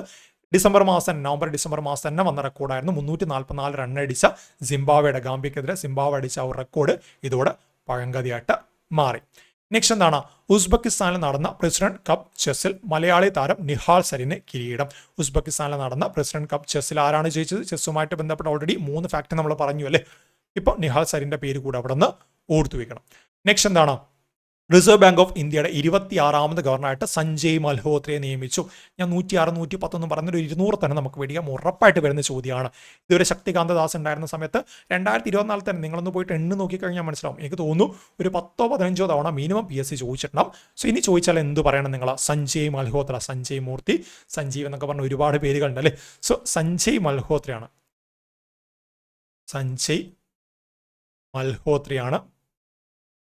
ഇത്തരത്തിൽ എന്താണ് RBIയുടെ 25ാമത്തെ നമ്മുടെ ശക്തികാന്ത ദാസ് ഉണ്ടായിരുന്നു. അദ്ദേഹത്തെ റീപ്ലേസ് ചെയ്തുകൊണ്ട് 26ാമത്തെ RBI ഗവർണറായിട്ട് സഞ്ജയ് മൽഹോത്ര വന്നിട്ടുണ്ട്. അതുകൂടെ അവിടെ നിന്ന് ഓർത്തു വെക്കണം. നെക്സ്റ്റ് എന്താണ്? ജറാദ് ഐസക് മാനെ നാസയുടെ പുതിയ മേധാവിയായിട്ട് US പ്രസിഡന്റ് ഡൊണാൾഡ് ട്രംപ് നാമനിർദ്ദേശം ചെയ്തു. പുതിയ പ്രസിഡന്റായിട്ട് ഡൊണാൾഡ് ട്രംപ് വന്ന സമയത്ത് അദ്ദേഹം ആദ്യം ചെയ്തൊരു കാര്യം എന്താണെന്ന് വെച്ചാൽ നാസയുടെ തലപ്പത്തേക്ക് എന്താണ് ജറാദ് ഐസക് മാനെ നിയമിച്ചു. നമ്മുടെ ISROയുടെ ഹെഡ് എന്നൊക്കെ പറയുന്നില്ല, അതുപോലെ തന്നെ നാസയുടെ ഹെഡായിട്ട് ജറാദ് ഐസക് മാനെ നിയോഗിച്ചു. ആ ഒരു കാര്യം അവിടെ നിന്ന് ഓർത്തു വയ്ക്കണം. നെക്സ്റ്റ് എന്താണ്? പരിസ്ഥിതി ശാസ്ത്രജ്ഞൻ മാധവ് ഗാഡ്ഗിലിന് ഐക്യരാഷ്ട്രസഭ പരിസ്ഥിതി പരിപാടിയുടെ UNEPയുടെ ചാമ്പ്യൻസ് ഓഫ് ദ എർത്ത് പുരസ്കാരം. സ്ഥിരം വരുന്ന ചോദ്യമാണ്. UNEPയുടെ ചാമ്പ്യൻസ് ഓഫ് ദ എർത്ത് ആർക്ക് ലഭിച്ചു എന്ന് ചോദിക്കാറുണ്ട്. 2024 UNEPയുടെ ചാമ്പ്യൻസ് ഓഫ് എർത്ത് ആർക്ക് ലഭിച്ചു? മാധവ് ഗാഡ്ഗിലിന് ലഭിച്ചു അല്ലെ. വെസ്റ്റേൺ ഗട്ടുമായിട്ട് ബന്ധപ്പെട്ട റിപ്പോർട്ടൊക്കെ തയ്യാറാക്കിയ വ്യക്തിയാണ് മാധവ് ഗാഡ്ഗിൽ. ആ രീതിയിലൊന്ന് ഓർത്തു വയ്ക്കണം. ഓക്കെ, നെക്സ്റ്റ് എന്താണ്? സംസ്ഥാന സർക്കാരിന്റെ പരമോന്നത ചലച്ചിത്ര ബഹുമതിയായുള്ള JC ഡാനിയൽ പുരസ്കാരം സംവിധായകൻ ഷാജി N കരുണിന് ലഭിച്ചു. മലയാള ചലച്ചിത്ര രംഗത്തെ ആയുഷ്കാല സംഭാവനയ്ക്കാണ് 2023 പുരസ്കാരം അദ്ദേഹത്തിന് ലഭിച്ചത്. 2024 നൽകിയത് 2023 പുരസ്കാരമാണ്. നമ്മുടെ മലയാള സിനിമയുമായിട്ട് ബന്ധപ്പെട്ട് ഏറ്റവും പരമോന്നതമായുള്ള ചലച്ചിത്ര പുരസ്കാരമാണ് JC ഡാനിയൽ പുരസ്കാരം. സെയിം കാര്യം ഇന്ത്യയിലേക്ക് വരുമ്പോൾ ദാദാ സാഹിബ് ഫാൽക്കെ പുരസ്കാരമാണ്. ഇത്തവണ 2024 2023 അവാർഡ് ഷാജി N കരുണിന് ലഭിച്ചു. ആ ഒരു കാര്യം കൂടെ അവിടെ നിന്ന് ഓർത്തു വയ്ക്കണം. നെക്സ്റ്റ് എന്താണ്? ഈ വർഷത്തെ IFFK ലൈഫ് ടൈം അച്ചീവ്മെന്റ് പുരസ്കാരം ഹോങ്കോങ് സംവിധായകയും നടിയുമായുള്ള ആൻ ഹൂയിക്ക്. ആർക്കാണ് IFFK life time achievement award ലഭിച്ചത്? ആൻ ഹൂയിക്കാണല്ലേ. ആ ഒരു ആൻ ഹൂയി എന്ന് പറയുന്ന ആ ഒരു പേര് അവിടെ ഇമ്പോർട്ടൻ്റ് ആയിട്ടൊന്ന് ഓർത്തു വെച്ചാൽ മതി. ഇത്രയുമാണ് നമുക്ക് 2024 ഡിസംബർ മാസത്തിലും അതുപോലെ 2024 എന്ന് പറഞ്ഞ വർഷത്തിലും ചർച്ച ചെയ്യാനുള്ള വളരെ പ്രധാനപ്പെട്ട കറണ്ട് അഫയേഴ്സും അതുപോലെ തന്നെ അതിൻ്റെ റിലേറ്റഡ് ഫാക്ട്സും. ഒക്ടോബർ നമ്മൾ SSC സെക്രട്ടറി അസിസ്റ്റന്റുമായിട്ട് ബന്ധപ്പെട്ട ഒക്ടോബർ, നവംബർ, ഡിസംബർ ഈ 3 മാസത്തെ കറണ്ട് അഫയേഴ്സ് ഓൾറെഡി ഓർഡറിൽ നമ്മൾ പറഞ്ഞു പോകുന്നുണ്ട് അല്ലേ. ഇനി മുന്നോട്ടുള്ള കാര്യങ്ങൾ നമ്മൾ പറഞ്ഞിട്ട് പോകും. ജനുവരി 2025 ഇനി ചർച്ച ചെയ്യാനുള്ളത്. സോ ഓൾറെഡി 6 ക്ലാസ്സുകൾ പറഞ്ഞിട്ടുണ്ട്. ഈ 6 ക്ലാസ്സുകളുമായിട്ട് ബന്ധപ്പെട്ട് നിങ്ങളുടെ ഫീഡ്ബാക്ക് തീർച്ചയായിട്ടും അറിയിക്കണം. എന്തെങ്കിലും മാറ്റങ്ങൾ വരുത്തണമെങ്കിൽ സ്പീഡിൻ്റെ കാര്യം നിങ്ങൾ പറയേണ്ട. സ്പീഡ് കുറച്ച് കൂടുതലായിരിക്കും, കാരണം ഒരുപാട് ഫാക്റ്റ് പറയുമ്പോൾ നമുക്ക് ഈ ഒരു സമയം ടൈം ബൗണ്ടഡ് ആയിട്ട് തീർക്കണമെങ്കിൽ കുറച്ച് ഫാസ്റ്റായിട്ട് പോകണം. അതുകൊണ്ടാണ് ഞാൻ ഡാറ്റാസ് നിങ്ങൾക്ക് കൃത്യമായിട്ട് എഴുതി തരുന്നത്. ഞാൻ ഈ വായിക്കുന്ന കാര്യങ്ങൾ അല്ലെങ്കിൽ പറഞ്ഞു തരുന്ന കാര്യങ്ങൾ ചില കൺസെപ്റ്റ് ഒക്കെ ഉണ്ടാവും. ആ കൺസെപ്റ്റ് ക്ലിയർ ആക്കിയിട്ട് മുന്നോട്ടേക്ക് പോവുക, അല്ലെങ്കിൽ ബൈ ഹാർട്ട് പഠിക്കാത്ത രീതിയിൽ കാര്യങ്ങൾ മനസ്സിലാക്കിയിട്ട് ആസ്വദിച്ച് പഠിച്ച് മുന്നോട്ടേക്ക് പോവുക. ഞാൻ പല കാര്യങ്ങളും എങ്ങനെയാണ് പറഞ്ഞു തരുന്നത്, ന്യൂസിലൊക്കെ പറയുന്നത് പോലെ എന്താണ് നിങ്ങൾ കാര്യങ്ങൾ മനസ്സിലാക്കി തരിക, അതങ്ങ് വിട്ടുകൾ. അല്ലാതെ നമ്മൾ ബൈ ഹാർട്ട് പഠിച്ചിരുന്നാലും ഈ ഒരു കാലയളവിൽ PSC കറണ്ട് അഫയർ നമുക്ക് ട്രാക്ക് ചെയ്യാൻ വേണ്ടി പറ്റത്തില്ല. സോ ആ രീതിയിൽ നമ്മൾ മുന്നോട്ടേക്ക് പോകുന്നുണ്ട്. നിങ്ങളുടെ വിലയേറിയ അഭിപ്രായങ്ങൾ തീർച്ചയായിട്ടും നിങ്ങൾ അറിയിക്കണം. കമൻറ്റായിട്ടും നമ്മുടെ പേര് ഗ്രൂപ്പൊക്കെ ഇല്ലേ, അതിലൊക്കെ തീർച്ചയായിട്ടും നിങ്ങൾ കമൻറ്റായിട്ടൊക്കെ അറിയിക്കുക. നമുക്ക് എന്തായാലും 2025 എന്ന് പറയുന്ന പുതിയ വർഷത്തെ കറണ്ട് അഫയേഴ്സുമായിട്ട് വീണ്ടും കാണാം. താങ്ക്